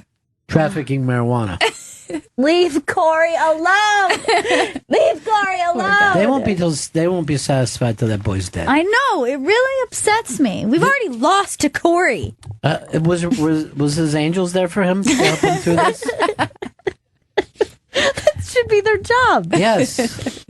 They weren't looking out. He also said he needs more security because he thinks his life is in danger because he's producing a movie about Hollywood pedophilia. Yeah, I don't blame him. Those fuckers, those fuckers know. He's coming on him hard. He's producing a documentary, not just a... Yeah, not a feature film. Nobody wants to watch a film like that, but a documentary? Yeah, we'll watch. We'll watch, Corey. Don't worry. Tell the angels. They're going to be eating soon. Well, speaking of eating, Kelly Clarkson... Nice tie-in. Oh, no. I don't like that tie-in. Is what? Kelly Clarkson is what? She said that when she was skinny, she wanted to kill herself. I love this tie-in. Yeah. I mean, I love this tie-in. Now, was it because she didn't get to eat everything she wants? No, she said it was because she felt the pressure to lose weight after releasing her album Breakaway, and she called it it was a very dark time in her life. And she said that, they don't care. No one cared because athletically you make sense. Well, I think I enjoy current Kelly Clarkson. Like, I like the way she looks now. I feel like I like the way she embraces it. She's a confident I will say this. When she was thin, she never lost weight in her butt. She had a fantastic butt back then. To me, Kelly Clarkson is already made it over what hump that you need to make it over. And she's like Aretha Franklin. Yeah. Whoopi Goldberg. You just weigh whatever you want now. Just like a dude. When they make it, The women are catching up to dudes. I know. And like, instead of doing like the thing where it's like, how can I look thinner? It's like, wear something big that just like accentuates, just make it crazy. Like her last video is just like, let's just take up, I'm just going to take up as much space as I. What was that fashion guy that was in here? It was like Andrea something. The giant dude? Yeah. He was one of the biggest guys I ever saw. And he just wore a big Whoopi Goldberg gown around here. Yeah. And he was, he's like the number one guy in the fashion industry. By the way, the fashion industry is really going to take some shit on a lot of Harvey Weinstein stuff. Let's face it, terrible people are in that business. Oh, yeah. Yeah. They're just the worst. Well, and everybody who makes women feel bad about their weight, gay guys, not straight guys. Gay guys are the fucking main reason women complain about clothes and their weight. Because you go out in the middle of this country, women are outweighing their husbands 3-4 times. The guys don't give a fuck. They're very happy with a big lady. I don't know what you keep clicking around to, Chris. I'm not finding his name. This is our last dish of the day. What? I went awful goddamn fast, my friend. So an actress has came out and says that she was punched by Val Kilmer during her audition for The Doors. Yeah, but she was probably punched because that was part of the audition, Was right? it part of the... She said that when I got to the room and Val Kilmer picked me up and shook me, he threw me down to the floor, and Stone just stood there while the whole thing time while he was laughing. But it was supposed to be a verbal argument that turned physical, so it wasn't. At a certain point, we're acting, folks. You know what I mean? You're in a fucking scene. It seems like you can cross a line in a scene, and I Yes. get that, but that still doesn't seem like, it still seems like in the context. Right. It seems like he did something bad as an actor, which is when Right. anytime you do something where you misuse your trust with Right. someone, I would agree with that. But we're I not don't put know. in the same place of Harvey Weinstein. No, I wouldn't shoehorn that into the whole thing. Everybody's running out of here, and like every guy who's been hit on by a gay guy now is bringing it up. Yeah. Kevin Sorbo's like, yeah, this guy hit on me. Yeah, just so you know, women aren't counting just when people hit on you. Right. Like we don't count that. I mean, that just happens all the time, and we have to deal with it. Well, she's coming out now, she's saying, because, when she filed a police report a month after the incident happened, she settled with the film company, got, $49,000, was a settlement, Wow. but she only took home $8,000 after taxes, after legal fees. Well, who's her fucking accountant then? Yeah, that seems like the crime here. And it also included an NDA agreement, but she's obviously breaking it because she wants to shed light on how the entertainment, industry uses NDAs to prevent women from sharing their stories about powerful Well, women. first of all, every place that you go to now asks you to sign something that you won't Yeah. badmouth the company.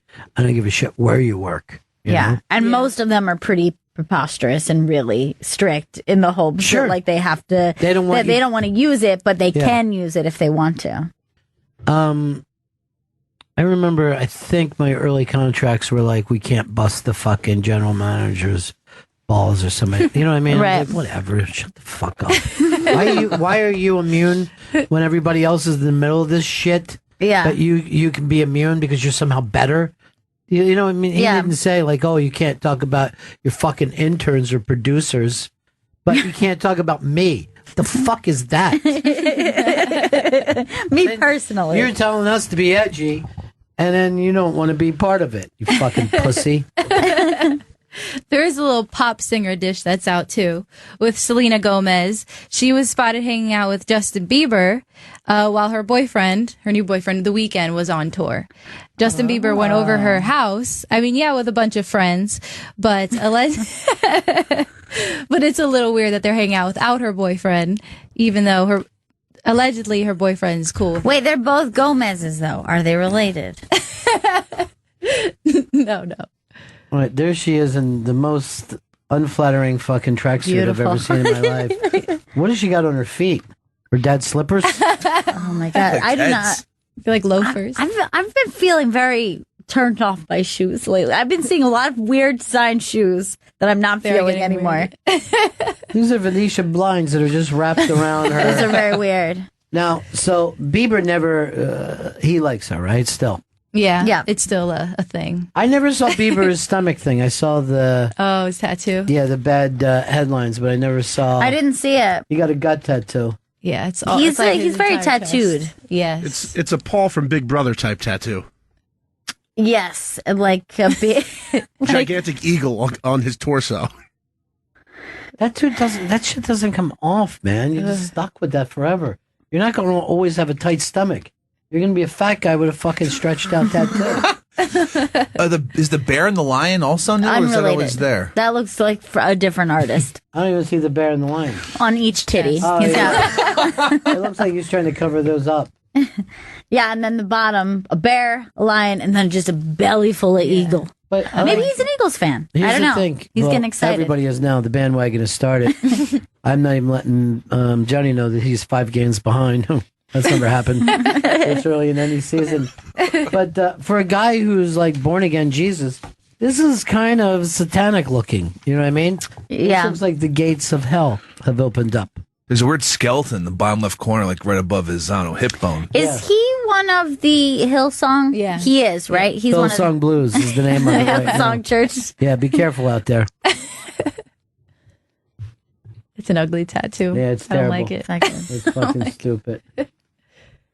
Well, good for him, though. You know what I mean? The kids and their tattoos. Am I right, everybody? That's nice. It used to just be for sailors and prison guards, but now everybody wants to ink up the whole time. Oh, you know what? I don't like that eyeball. I just saw the eyeball on his meats. He's got an eyeball He's on looking at you through his fucking meats. I don't like that. Oh, I can't imagine getting a tattoo there. Jen, you got any Oh, that tattoos? must- I have 3. Yeah. I didn't know it. And Yeah. you've got none, Chris. None, not one. Vito, you've got none. Nope, none. I have none. And the girls have 7 tattoos between them. Yeah. Yeah, the ladies are tattooed. Yeah. You got any that we can see? No, they're all in- like, yeah, they're very they're small. Minor business. Are yours on your back? No, they're on my, like, one's like on my side. It's like a Sanskrit prayer Why? down my hip. You Hindu? No, I liked Rihanna's tattoo. Oh. I did, yeah. You got a celebrity tattoo? It was. You should have just got Rihanna's face. All right, what's your other one? And then the other was like a little cross, like underneath my armpit, kind Uh-huh. of. And then the other one is Rihanna inspired. It's like when she got her perfume line, and it was. Yeah, Oh, it's bad. my God. It's bad. It's bad. It's her perfume? I wanted. It's like the title of her perfume, which was Rebelle Floor. Yeah, it wasn't Oh a my great God, let me idea. see. It wasn't a great idea. And I can't remove this one because it's it's gonna hurt really bad. It's like on my rib cage. So what does it look like? Is it the word? It's just the word. Yeah, just like Did it hurt I like when the you got it? spelling. It hurt. It hurt bad. Like the It hurt font. really bad. Isn't that bizarre?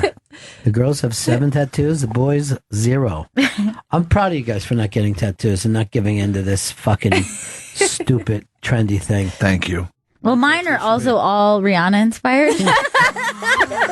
Mine is just Rihanna's face on my back. Oh, I forgot I got the words foghat across my stomach.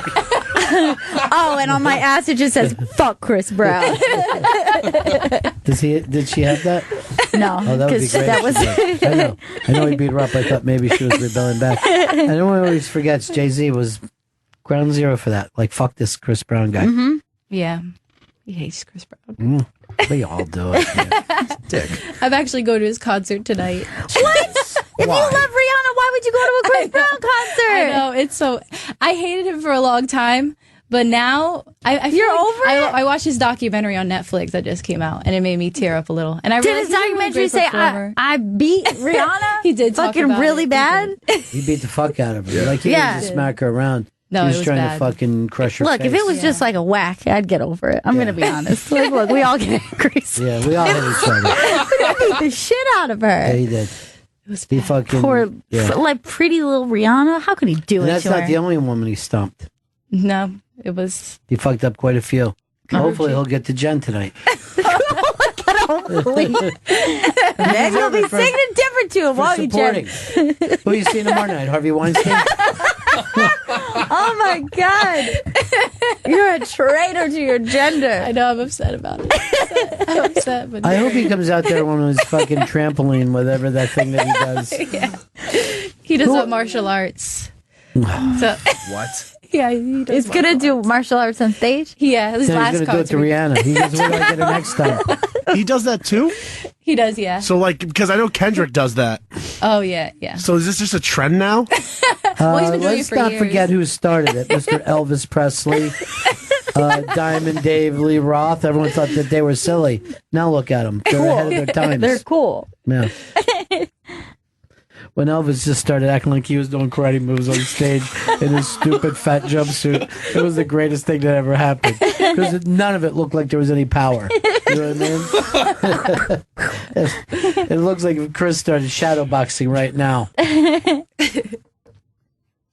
Let's go over here to Chris in Delaware. Chris, what's up, buddy? Hey, Ronnie, how you doing? Cool, man. Listen, I'm with you. I'm not that committed to anything to get it tattooed on my body. I'm not really that focused on anything specific at all. Yeah, I mean, So that's first of all, good. just think of how many things you go through. You know what I mean? I If I was know, a little and kid, I might have had nothing Happy in Days my fucking life tattooed is that on me. important. Yeah. That'd be pretty cool, though. No. Like, don't you think that would be kind of hilarious? I don't want my skin to be hilarious. I want my fucking skin to be my skin. My boyfriend knows somebody who has the Noid tattooed on them. I think that's the funniest thing I've ever heard. On top of it, I mean, my dumpy rear end doesn't deserve artwork. That is true. That is true. It's nothing to show off. Speaking of, you guys were talking about overweight singers. Remember back in the 80s where they had to change the aspect ratio on the Heart videos to make Ann Wilson look taller? No, taller is a nice way to put it. But now that's every picture that takes place. At the time, that was like, an unbelievable thing. But now they do so much work that sometimes you don't even recognize pretty people. Yeah. You know what I mean? Like there was that thing with Jennifer Aniston where people are like, what is with her face? Oh, nothing. Just some guy basically painted all over it. So weird. I remember there was one a few years ago of Cecily Strong that they had just like changed her face for no reason. Yeah.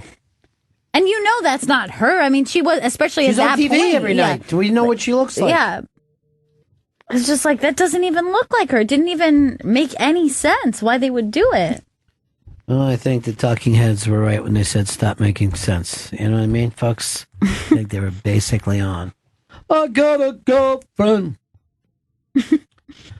I thought at one point they used to say she lets me smoke in the house during that song. That's nice of her. Yeah, she's a great girlfriend. She lets you smoke in the house. All right, we got to break again, huh, Chris? Yes, we do. Are you handing me papers? I'm going to hand you a paper, yes. You don't mind that, do you? That's your big thing in life. You love to hand out papers to It's my people. big thing. Oh, so this isn't something I got to read now. No, you handed me a paper for no reason. You made this about you for zero reason. I'm going to break right now without a paper to read. This is Bennington. We should have a dish, though, first. Oh, good idea. The Last Dish segment is brought to you by Dish. Dish listens when no one else does. Dish tuned into you. To learn more and sign up today, call 1-844-CALL-DISH. Go to dish.com or visit a local retailer near you. Right back, Bennington. Welcome back to Bennington. Will Sylvince is in studio. What's going on, everybody? How y'all doing? Good to see you, man. I'm glad to be back here. Will hosts New Joke Night at the Comedy Cellar Mondays at 8 p.m. and Thursdays at 8:30 p.m. And you can donate to Will's movie, I Am Maurice, on Kickstarter.com and on Twitter at Will Sylvince. Well, you got to go take a look at this trailer because it's a very intense trailer, dude. I couldn't believe how great it looked. Oh, thank you, man. Now, you guys just put that together as a short film? As a short, a short to the director and the editor was trying to get work with HBO, and I was trying to just use it to promote my film. Well, it looks super cool, and the hope is what, to produce this as a full film, Full feature. Yep. Yeah. Now, have you shot it as a feature? No, already, not yet. just... We need the money. Yeah. Now, have you done boxing yourself? Yeah. I've been boxing since 2007. Yeah. I think last time I talked to you, I used to weigh 220 pounds. Right. I changed my diet, and then also boxing just helped speed some of that and helped me get super cut. Wow, you really are super cut. So that's not done with any weight at all, weightlifting. No, I used to lift weight, but my body started looking boxy. Yes. And I'm sure I look like a fire hydrant kind of, so I didn't want that look. So I just decided to go with the lean look, and boxing just with the speed and it's intense. So now, you hadn't done any boxing before that. No. Because you look like you did some street fighting in your life before that, but no. I did street fighting in the hood, but not serious street fighting. Yeah. Now, how good of a boxer do you think you are at this point? Could you stay in the ring? Yeah, I sparred a couple of times with guys bigger than me. So I'm curious to see how well I would do with guys my weight. So I'm like a 147 when I'm super trained. 150 probably walking weight.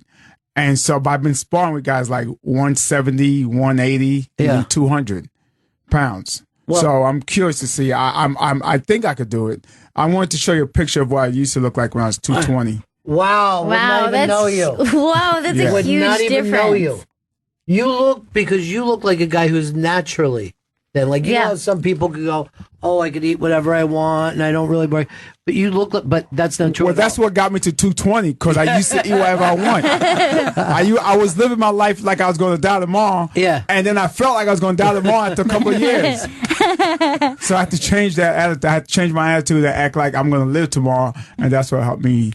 So the idea of the film is this. He's a Haitian guy, right? Yeah, he's from Haiti. He's from Haiti. He's living kind of on the edge, kind of a homeless dude. And then he finds boxing, right? Yeah, well, what happened is he and his best friend lived in Haiti. Yeah. And his best friend is two different personalities. His best friend was a go-getter. Let's go to America. Let's see what happens. We'll figure it out. Where he was a planner. He was a saver. No, let's save. Let's wait. Let's figure out what's going on. And ultimately his when the planners and savers sometimes fears sets in. Yeah. And they never plan enough, and they never save enough. Right. So they never pursue their passion. Oh, I'm not going to LA right now. Let me figure out. Whereas the go-getters like, yo, you know what? When we get there, we'll figure it out. We have to be homeless for a couple of days. So what? And so, ultimately, he convinced his friend to stay a couple of weeks. And then that's what that earthquake happened in Haiti. Right. And thus it forces him out of Haiti. And it forces him to just go ahead and stop planning and saving. Now you're like, sound too sad. Yeah. I'm sorry. No. Here's the thing. I was going to bring up. You're like a legendary New York comic. Thank you. That's a lot of kind words too. But it's true. Like you're a comic that all the comedians will say you're doing your own thing. You're making your stuff happen. Your New Joke Nights is probably the hottest show in town now. All kinds of celebs will show up for it. Great comics. But this thing looks like a more serious project, from what I can say. Well, you know, most jokes is a drama. Most jokes, I believe, start from drama, and we comical it up. You know, does it make sense? Like, yes. Like we take our lives and put it on stage, which is our lives are not, you know, happy and fun all the time. Most of the comics, no one's talking about happy stuff and, you know, how much money I got paid. Right. You know, I won the lotto. It's all sad stuff, and then we just make it funny. Right. So I just kept this one sad and not putting any jokes in it. But it is also true, even though, like, sometimes some of the funniest movies are like Goodfellas or, you know, Pulp Fiction, Reservoir Dogs. Those will make me laugh harder than a big, silly comedy. That's trying to be funny because it's that real life comedy that just happens to be funny. That makes sense? Yeah, and just like in real life, it comes as like this relief. Yeah. It comes as like sadness or tension, and then you get the chance to laugh, then you want to so badly. Like you're ready for it. All right, so did we tweet this out, Chris? Yes, we did. So here's what I want people to do. Go and just take a look at this, share it with people, and then if you'd like to be part of the Kickstarter, they open it up for you. But this seems like... What surprises me is this seems like a movie that's already made. If I was producing movies, I'm like, here's something I could take to Sundance. Here's something I could take to Cannes. Because it's very different than most films you've ever seen. Who's ever seen something about anybody from Haiti? It's very rare to even have that angle. So you got the chance to be part of a unique project, but also just share this with your friends, because I'm a big fan of boxing movies. Yeah, well, can I say something? Although this is a boxing film, but it's more about his fight outside the ring than inside. If you remember the trailer, the final scene, just him making it. Right. So we don't even show the other opponent. It's about the struggle of making it, and you're using boxing as the metaphor, something to the drive, the passion, the drive and the passion. But go take a look at this. It's shot beautifully, and it's got that old 1970s gritty New York. We don't see this kind of New York City that still exists. Yeah, but you know what I mean. In the 70s, we loved this kind of film and this kind of setting. So make sure you share it with your friends. It's up on the Bennington Twitter. Pass it around to people, particularly anybody who want to be involved in a Kickstarter. And you do have the opportunity if somebody wants to be a producer.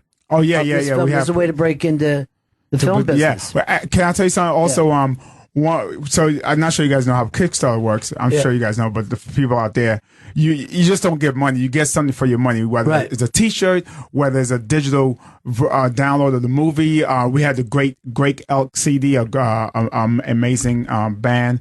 They lending their music to the movie.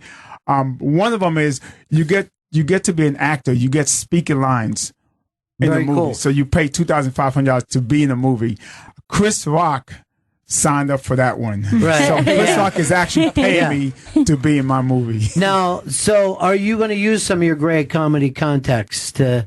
People like Chris Rock, yes, I'm going to have to write a scene for him to you know, like a guy with that talent. I can't just do a throwaway line. It's going to be a well-written part of the movie, scene in the movie. So there's that opportunity that you could be in a movie like Chris Rock is in, or you could be a producer of a movie that's got Chris Rock.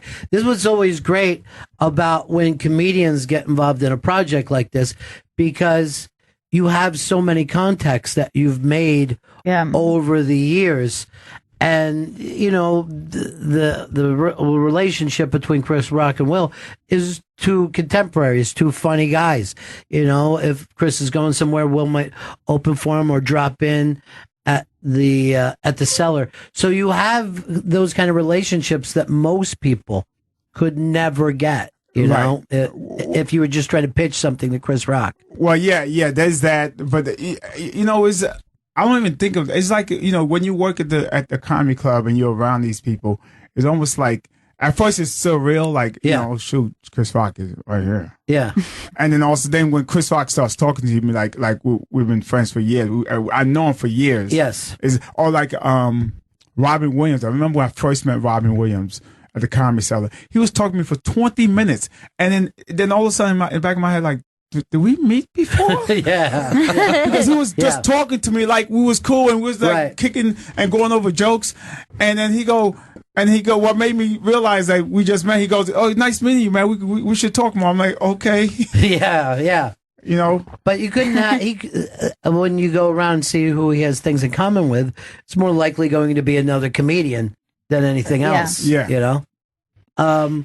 But the Cellar has that reputation now of anybody could show up. Now, let me tell people. Do you know what happened a few? Let me cut you off. You know what happened a few weeks ago? What's that? That came by to the club. Pete Holmes. This was an unscheduled show. They had regular comics, but Pete Holmes stopped by from HBO's Crashing. Then Jon Stewart. Then Louis C.K., Aziz Ansari, Madonna. Well, Amy Schumer brought Madonna on stage. I'm sure you guys heard about that. Yeah, but here's the thing, like, so you guys don't know that Madonna is showing up? No. And how does that change the atmosphere for what's happening that night where suddenly Madonna is on stage? I had no words. It was just indescribable. Like, she just, first of all, this how I'm kind of paraphrasing how Amy set up the joke. You know, I'm trying to get some advice on how to take care of my pussy. You know what? Who better to ask about advice to take care of my pussy? Ladies and gentlemen, Madonna. Right? The crowd thought it was a joke. They like, Madonna walks on stage. People lose their mind. Like, oh my God! Yeah. And straight innovation, like for a minute or two. And then her and Amy started going back and forth. Madonna was funny, believe it or not. I'm not even lying. Like, she was super funny. Yeah, I mean, Madonna's been in front of crowds since she was a kid, and she's always been like a wise ass. That's so much to do with it. It's like just being comfortable in that moment. Yeah, if you're comfortable and you're next to Amy Schumer, the laughs are going to come as long as you don't panic with it. But new joke night that you do, a lot of people will drop into that. Yeah. And they have to do material that's never been done on stage Not before? necessarily. Yeah. The night is really for us to find our voice. I think one of the hardest things for comedians is to find your voice. Right. It's easy to write jokes. Let me not say it's easy. Yeah. You can write tons of jokes, but to find your voice, because, you know, the whole reason why we get writing jobs on the late night shows, because you have to write in this comedian's voice, right. You know? And so, but to find our own voice, it takes a long, long time to finally hone in and know your voice. So the night is for you comedians that work the cellar to be relaxed and not to go on the script. Because when you reading the script is easy. Yeah. Joke 1, joke 2, joke 3. But to just sit there and talk to the crowd and telling your jokes like you was telling to a friend, hey, look, this what happened to me at work, or this what happened to me when I was on the way to the bus stop. That's the thing I'm trying to help comedians capture. It's just that naturalness. So they could then that person, when you find that voice, is very easy, I think, to write for that person. Right. Well, you know, the open mic night for established comedians is such a brilliant concept, because, you know, sometimes you'll just sneak a little something into the act.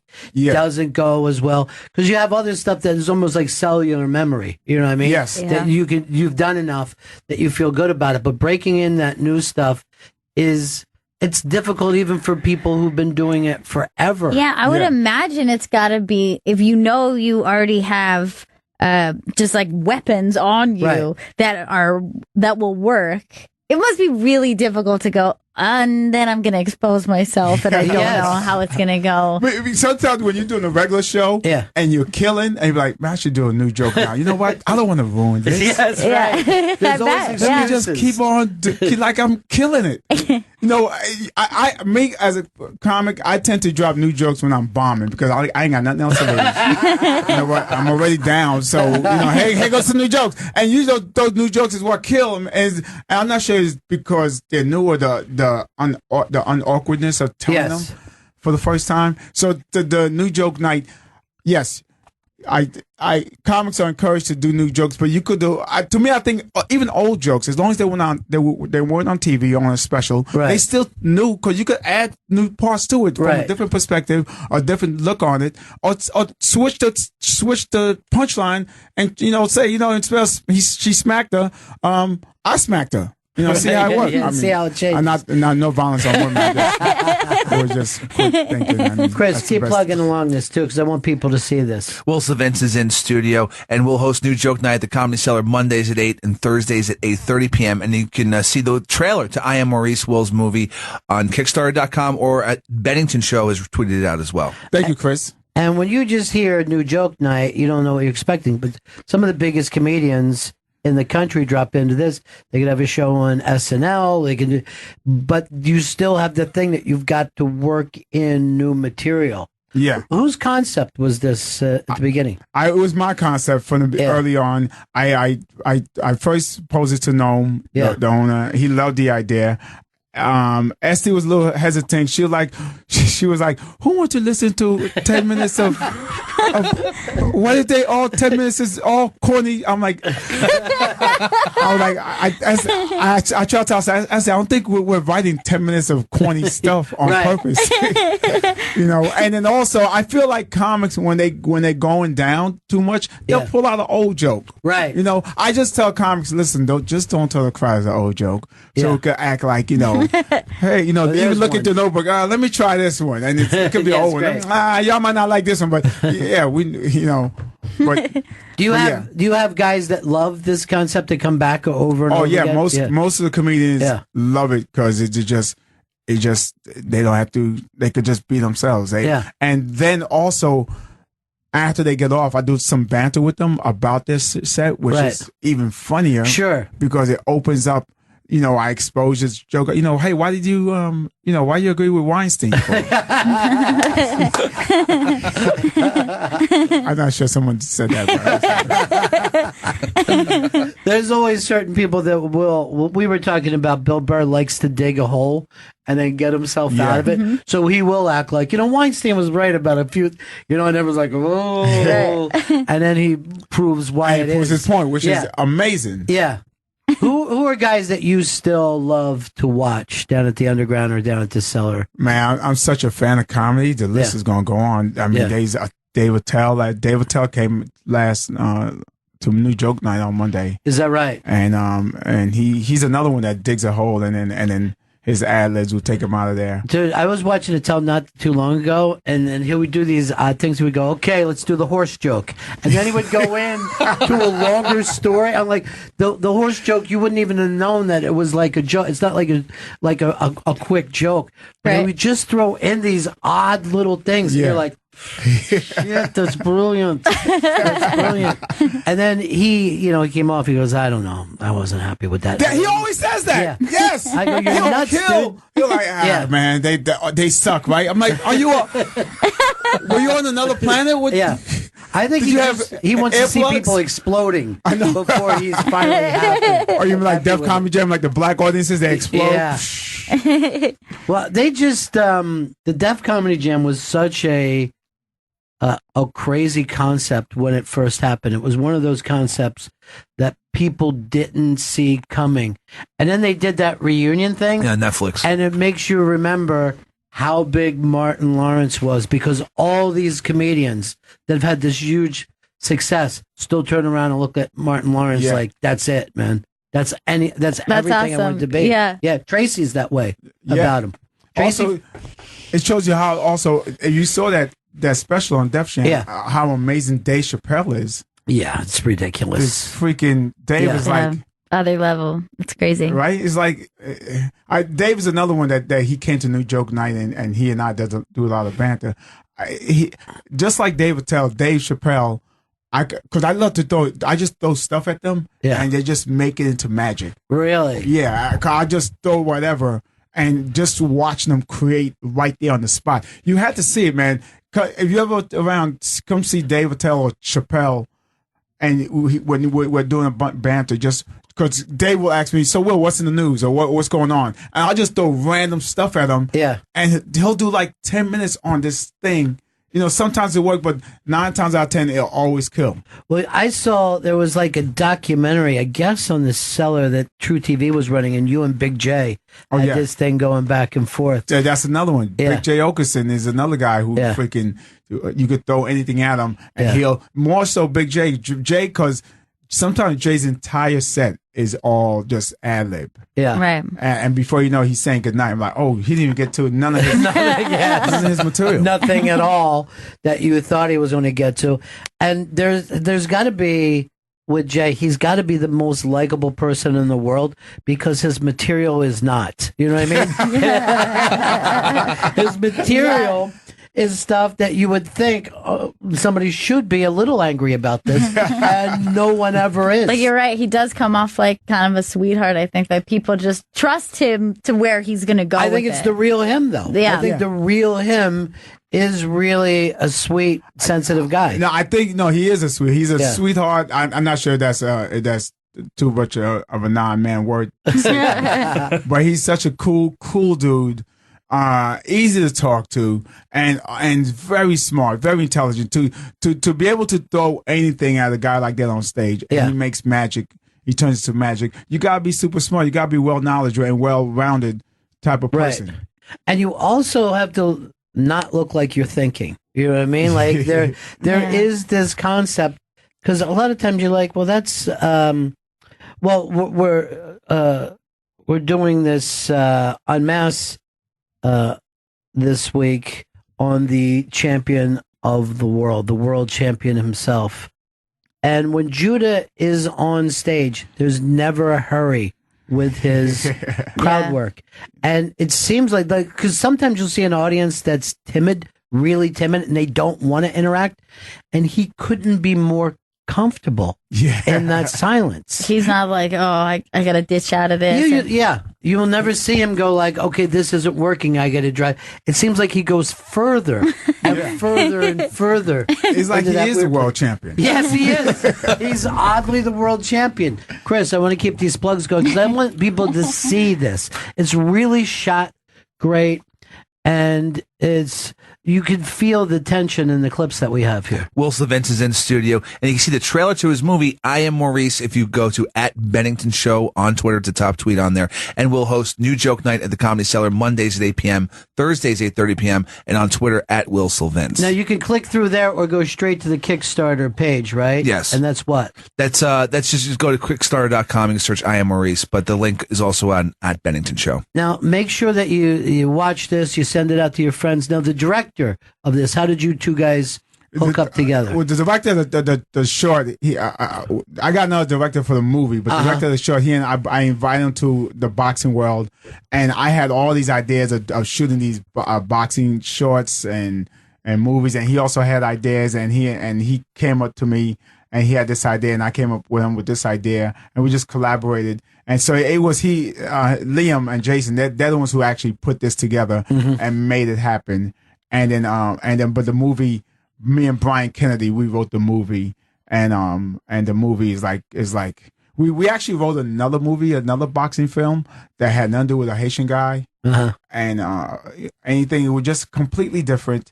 And then I was like, you know what, I had this other idea. I went to Brian and said, yo, I got this idea about this guy coming from Haiti, and it's just him trying to make it in America. So I Am Maurice, basically anybody's I Am Maurice. Right. You know, because you could substitute boxing for a carpenter, sure, or a musician, or an alcoholic if you want, if that's your passion. You know, but it is the person that want to work hard and that's pulling away from the comfort zone. You know, because people that they give up everything for something that they believe in, it takes a certain type of person to like, you know what, I may have to be homeless. I may have to like not have cable or have my phone cut off, but I believe in this so much. I'm going to go out and try and make it happen. Well, certainly it's a metaphor for comedy. There's so many guys that you heard lived in their car for a while. Yeah. I mean, some of the biggest stars today have this thing of, they would go from hotel to hotel room and sometimes staying in their cars. So it's not like normal homeless, but it's more homeless than most people live. Yeah. Like what Crashing is all about, right? Yes, Crashing is exactly that premise. And a lot of times, just anyone moving to New York, I mean, it's like taking a boat paddle to your head when you first get here. I remember when I first came to New York, I was like exhausted all the time. I'm like, this city might be too tiring to live in. And it's for some reason like jumping into the pace of this city is really difficult. And so you come into it and you're like, where does a person live? Where does how do you find a home? Get at home? What do you do here? Where do you eat? Where do you buy? I remember even when I came to New York the first time, and I was taking my kids to the school, and I'm like, so there's like a school bus, and the school's like, what are you talking about? You just ride the kids will ride the train in.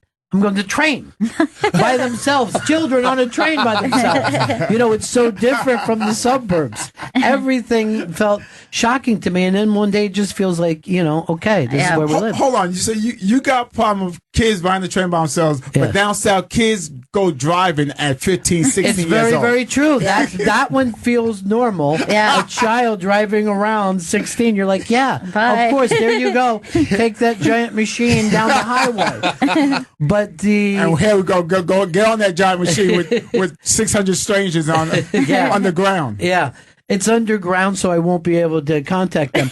But Maurice dives into this now. When you were saying he's planned, his friend is, way more improvisational. Which way are you with your life? Do you feel like you're a guy who likes a plan, or? Well. Look, this movie. There are so many pieces of my life in this movie. So I was the planner. I was the one full of fear, full of fear of success, fear of failure. Wouldn't take as much chances. With just the easy way out. The easiest thing. That's what I was all about. And then a long time ago, I just like, what am I doing with my life? I believe it's 2005. Is when I changed my diet.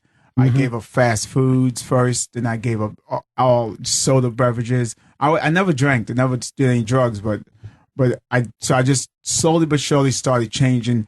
I started my film festival.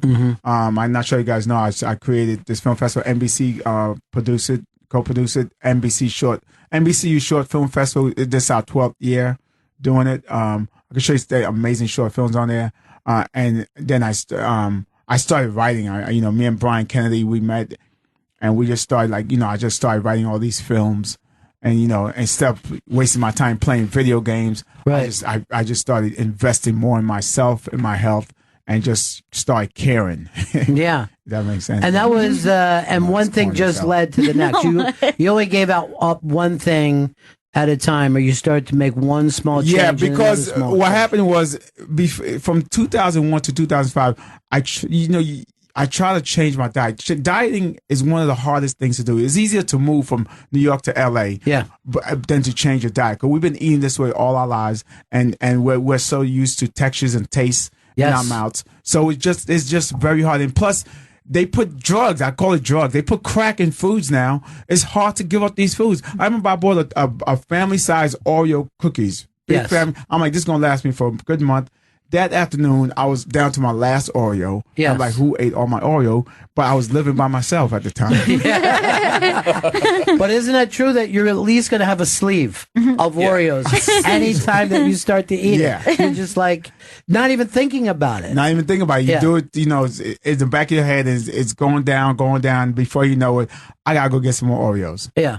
Or they need to make Oreo 33% more. You ever see 33% more on packages? Yeah. What is the 33%? Why not 30% or 40%? Why is it always an odd number? 33% more. And how can anybody prove that?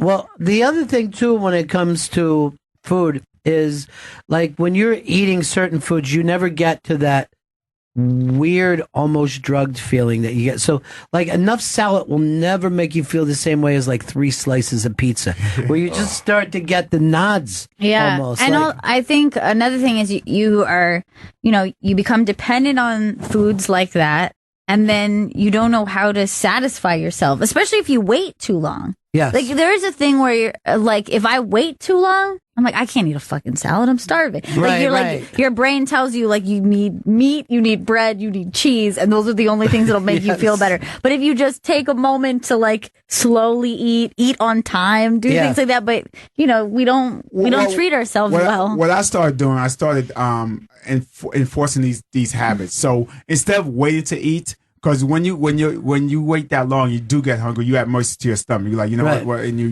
whatever you want, stomach, you bowing down. So I kill the hunger by snacking on small snacks. I carry nuts around. I carry fruits, or even a protein bar. Yeah. So that way, my hunger is never huge. It's manageable. I should say a more manageable hunger, and you could make better decisions, smart decisions. If you want, I tell people, look, if you want to lose the weight, there's 3 things you got to do. Number one, do you really want it? What do you really want? Do you really want to lose the weight? You can't live on both sides of the fence. Yeah, you got either what the hell, because it's almost like being in a bad relationship where the sex is good, but then she beat your ass. Right. She will beat your ass. She's going to embarrass you in front of your family. She's going to curse you out, but then she's going to give you the best sex of your life. That's what good the foods are like. This is the sex part, from your lips down to your throat, and that's the sex. Just like how sex is quick, this is the food. Once it get down past your throat, it's a wrap. It's now like bam, shut up. Bam.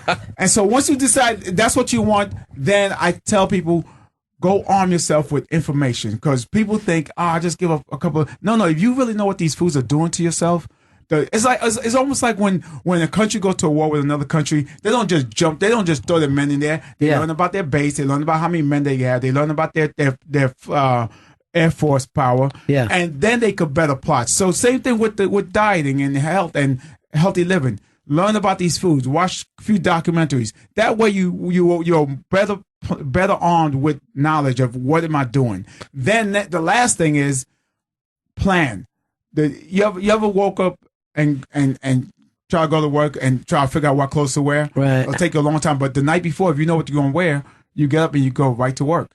So same thing with food. If you plan, okay, at 2:00, this is what I'm going to go eat. At 3 or 4, and when you plan, you stick to your diet better, because you now you have a plan, as opposed to you wait till you get hungry. Oh shit, I'm hungry. All right, fuck it, let me get 7 pizzas. Yeah, you can curse. But that, I've never heard anyone say that before, because normally you start to read about the diet after you've started it. So you're already in a bad mood. You're already, and then I will always have a thing when I lose weight by celebrating with food. You know what I mean? I'll lose weight. And I'll go to Chris is with me on this. Yeah, 100%. But you'll be like, yes, now I'll be able to eat what I want and be right back again. But that's been our culture. We celebrate with food and drinks. Hey, you want a drink? Hey, you want something to eat? Hey, you know what? My treat. But you should really celebrate with healthy. Hey, you want a carrot? I mean, that sounds corny. Yeah. You want some kale? I'm doing you a favor. And so it's like we have to change the way we think about foods and know that it's not a way of what's the word I'm looking for? I'm not good with words. It's a way of life. It's a way of these foods is not a way of good life. Yes, it's like, look, when I lost the weight, I felt so good. I used to go up 1 flight of steps, huffing and puffing, and you blame everything else but diet. Oh man, you know what? I'm getting old. Oh man, you know what? When I took the garbage downstairs, that lifting that garbage bag did something to me. Oh, I must have slept wrong. We blame everything but what it is. When I was able to lose the weight, my knees stopped hurting.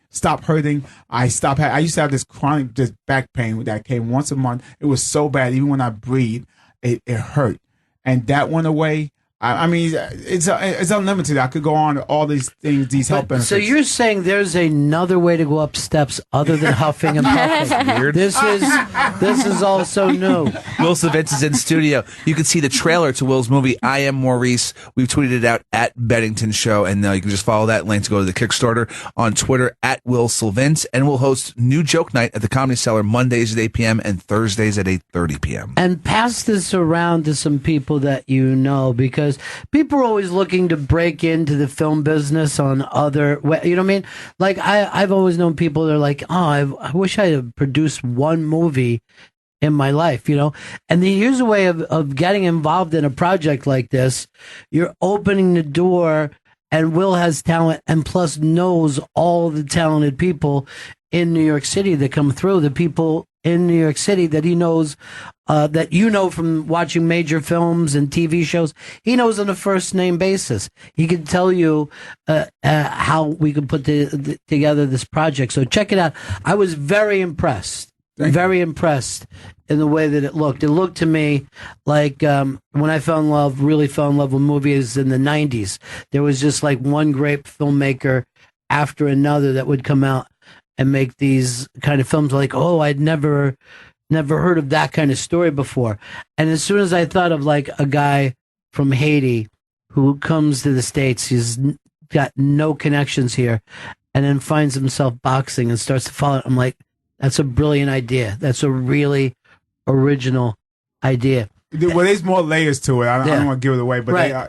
there are some more layers to the character that we didn't reveal about. Yeah, that's a big part of the story. Yeah, let that come up. But you've worked with people in the past too, like the Fugees and stuff like that. Yeah. That's got to be crazy, right? The score, the score. When me and some friends we did the sketches on there. I remember Wycliffe saw me at the comedy club and he said, "Yeah, you come to my house, do some sketches for this album I got coming out." And we just went down there, was kicking it. Lauryn Hill was there. She was quiet. She was pleasant though, but she was quiet. And we was shooting all these sketches. And then I remember Wycliffe let us listen to it and listen. I'm like, oh yeah, that's dope. But I had no idea it was gonna be 30 million albums. Is that crazy? That's insane. Is that wild? Yeah. And that kind of stuff happens with you. I know that you had that viral video in Philly not too long ago. I took it down. Did you? Yeah. I felt so bad that she got the whole reason why we did that video.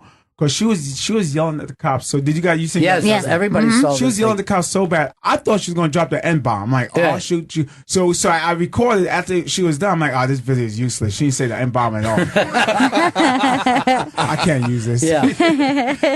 And I posted it up, and then I heard she got fired. I felt bad. I didn't want. People, they could learn lessons. They could learn lessons about life, but they don't have to be where you have to lose your livelihood. Yeah, I that's actually become a new thing too, and I think it's the exact opposite of like education. Like in education, we're like, here's the way you're acting, and this is what it's causing to other people.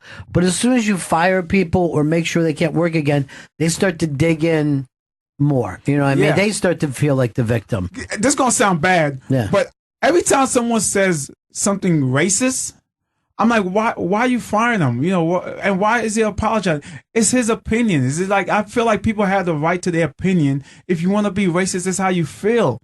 Like you firing that person is not going to make them love white people, black people, or Asians. You know what? Since I got fired, I really love black. No, you're going to go home and you're going to curse out blacks more. And you're going to plot and plan. You know what I'm saying? So it's like, don't get me wrong. It's bad. Yeah. But at the same time, if that's how that person feels, I feel like let them stay. Black people or anybody else just don't support that business. Yeah.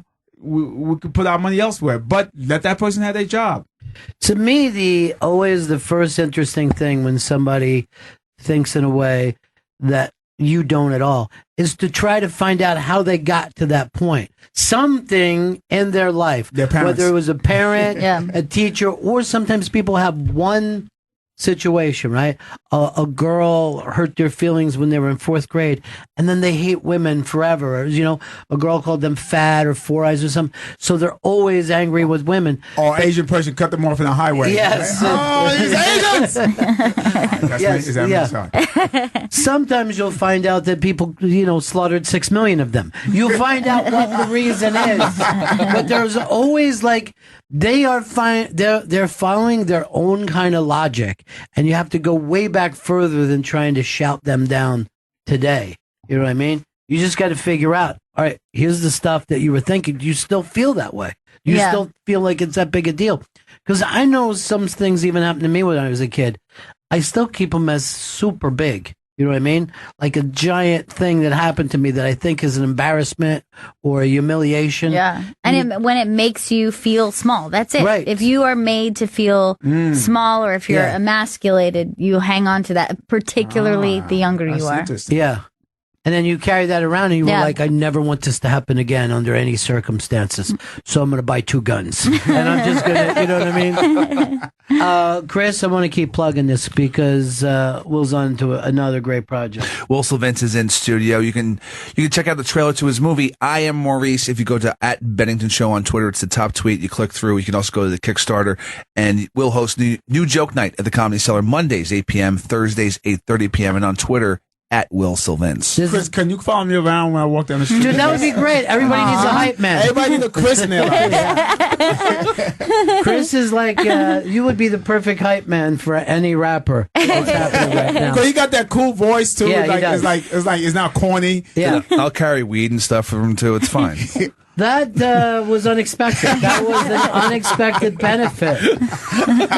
So the hype man is expected. By the way, your hair is getting so thick that it's going straight up now. His hair has done like 90 things in his life. Yeah. Weird. Yeah. It's There's very a rockabilly right now. Yeah. But there's a very unexpected part also happening. It's happening in the middle, in right the mid-back. here, up here too. That's strange. Yeah. Why is that strange? Your hair never been like that before? It's almost different every day. Yeah. It's very exciting hair. See, he what used to have long, straight hair like an Indian chief. You for real? Yeah. And now it's thick and staying up top. I didn't cut my hair for 7 years, and it was down to my ass and wavy. It was very strange. Well, why didn't you cut it? Was there a reason? Did something big happen to you? I was drunk in Montreal, and then I decided it's too hot for this hair, and I cut it off. In Montreal, it's too hot. Yeah, that doesn't. This story. It was Jazz Fest. It was like a hot weekend. I got a feeling you got arrested. Yeah. Did you think about a man bun? I mean, you could just pile it on top of the head. It was before the man bun was popular. The logic is there for you. Yeah. I actually felt that when I have longer hair, it's better because then you can stick it up on top of your head. It's like you have super short hair. You know what I mean? So, but if you have like that length hair, that's going to be like on you. With it. Yeah. Right now, you're helpless. It does whatever it wants. It's insane. This is obviously white people conversation. I could not participate in none of this long hair talk. We're inviting you into our white people talk. This is the way we talk when you're not around, Will. It just goes on and on and on. Then my hair, can you believe my hair got stuck in the wind? Yeah. Like, okay, all right. Now, I want to ask you too, Will, do you have a background that connects to Haiti, or my family's from Haiti. Yeah. My parents are from Haiti, so that's how long in this country? I was born here. Yeah. Yeah, but I'm first generation here. Yeah, first generation here. Have you ever been to Haiti? Yeah, I was there in July. I did a comedy show there in July. And I used to go there like before the earthquake, and I went after the earthquake to do some benefit shows for earthquake victims. And the earthquake's still tough for the people on that island, huh? No, they moving along, man. Yeah. Look, Haitians really strong people. They don't stick around, wait for handouts. They make it. They do what they gotta do. Yeah, they have the reputation of like really hard workers. Yeah, like here in this city is like if there's some problem, they're like, we're going to send the Haitian crew over. We'll have that taken care of by the end of the day.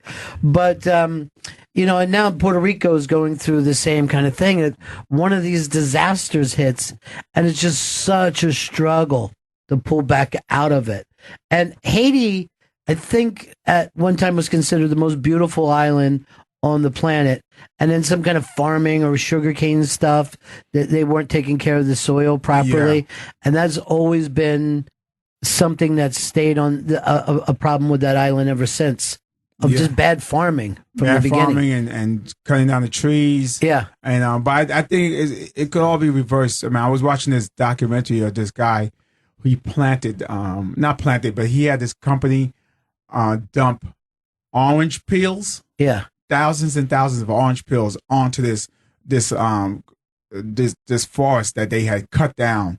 And then after a couple of years, the forest started growing back all the leaves. Wow, just trees. a natural salve like that did something in those orange peels would just breaking down. Yeah, and just then... breaking down, which is so interesting that decomposing is a positive. Like the earth has ways of healing itself. That's a Band-Aid. I guess the orange peel is like a Band-Aid. Like a little Band-Aid, yeah. for the planet. Yeah. Dude, thank you so much. We're going to have Chris plug you one more time. Well, Sylvince has been in studio. You can see the trailer to his movie, I Am Maurice, on the @Bennington Show Twitter. You click through, that goes to the Kickstarter. And then we'll host New Joke Night at the Comedy Cellar Mondays, 8 p.m., Thursdays, 8:30 p.m., and on Twitter @WillSylvince. And shout out to Trevor Noah, who came out last night. Wow. He came out. We did a show last night for a fundraiser for the movie. He killed it. Leslie Jones went on. Jared Freed, Michelle Wolf, Ronnie Chang. Wow. Sal Valcano. Yeah. Damn it! I can't say that. Yeah, I know it's a tough one until you get it. But again, this is what I was saying about if you have somebody in your life that you know wants to break into movies. Send this Kickstarter to them because there's a chance to become a producer, and they're going to do this on a budget. It's not going to be, $50 million movie. Somebody that just wants to break into the business, send them this because it looks fantastic. Can I say something else? Yeah. For the future filmmakers out there, or whoever want to be into the business, don't sit and wait for work. Like the whole purpose of Kickstarter, or you go out and you do it yourself. Like some people, like I speak to some actors. I've been auditioning. Why don't you write your own stuff? But you have a story. Your life already written itself for you. You just got to put it on paper. I'm not saying it's easy, but it's as easy as you have something happen to you at work and you tell someone a story. Oh man, this is what happened to me at work. That's a script. Just put it on paper. Once you fine tune it, then you start to gather a director, a camera crew, and shoot it. The time that you waiting to get a part on someone's movie, you could have been writing this and filming and shooting it. So it's the same amount of time. You know what I'm saying? And you're learning. And another thing about your own script, you're writing it within your range. You're not auditioning for something. Oh man, they want me to be an English person. I can't speak English. You're writing a script that's within your range. So. Don't sit around waiting. Just wait and do something. Well, what a pleasure, buddy. It was so great Thanks to have so you. much. That was great. Thank you, guys. And let's do this again, all right? Let's not wait so long next time. Yes. All right, that's it for us. We'll see you guys again in 1974. Ladies and gentlemen, the evening is over. We hope you all enjoyed yourselves, and we'll see you all again in 1974. Good evening!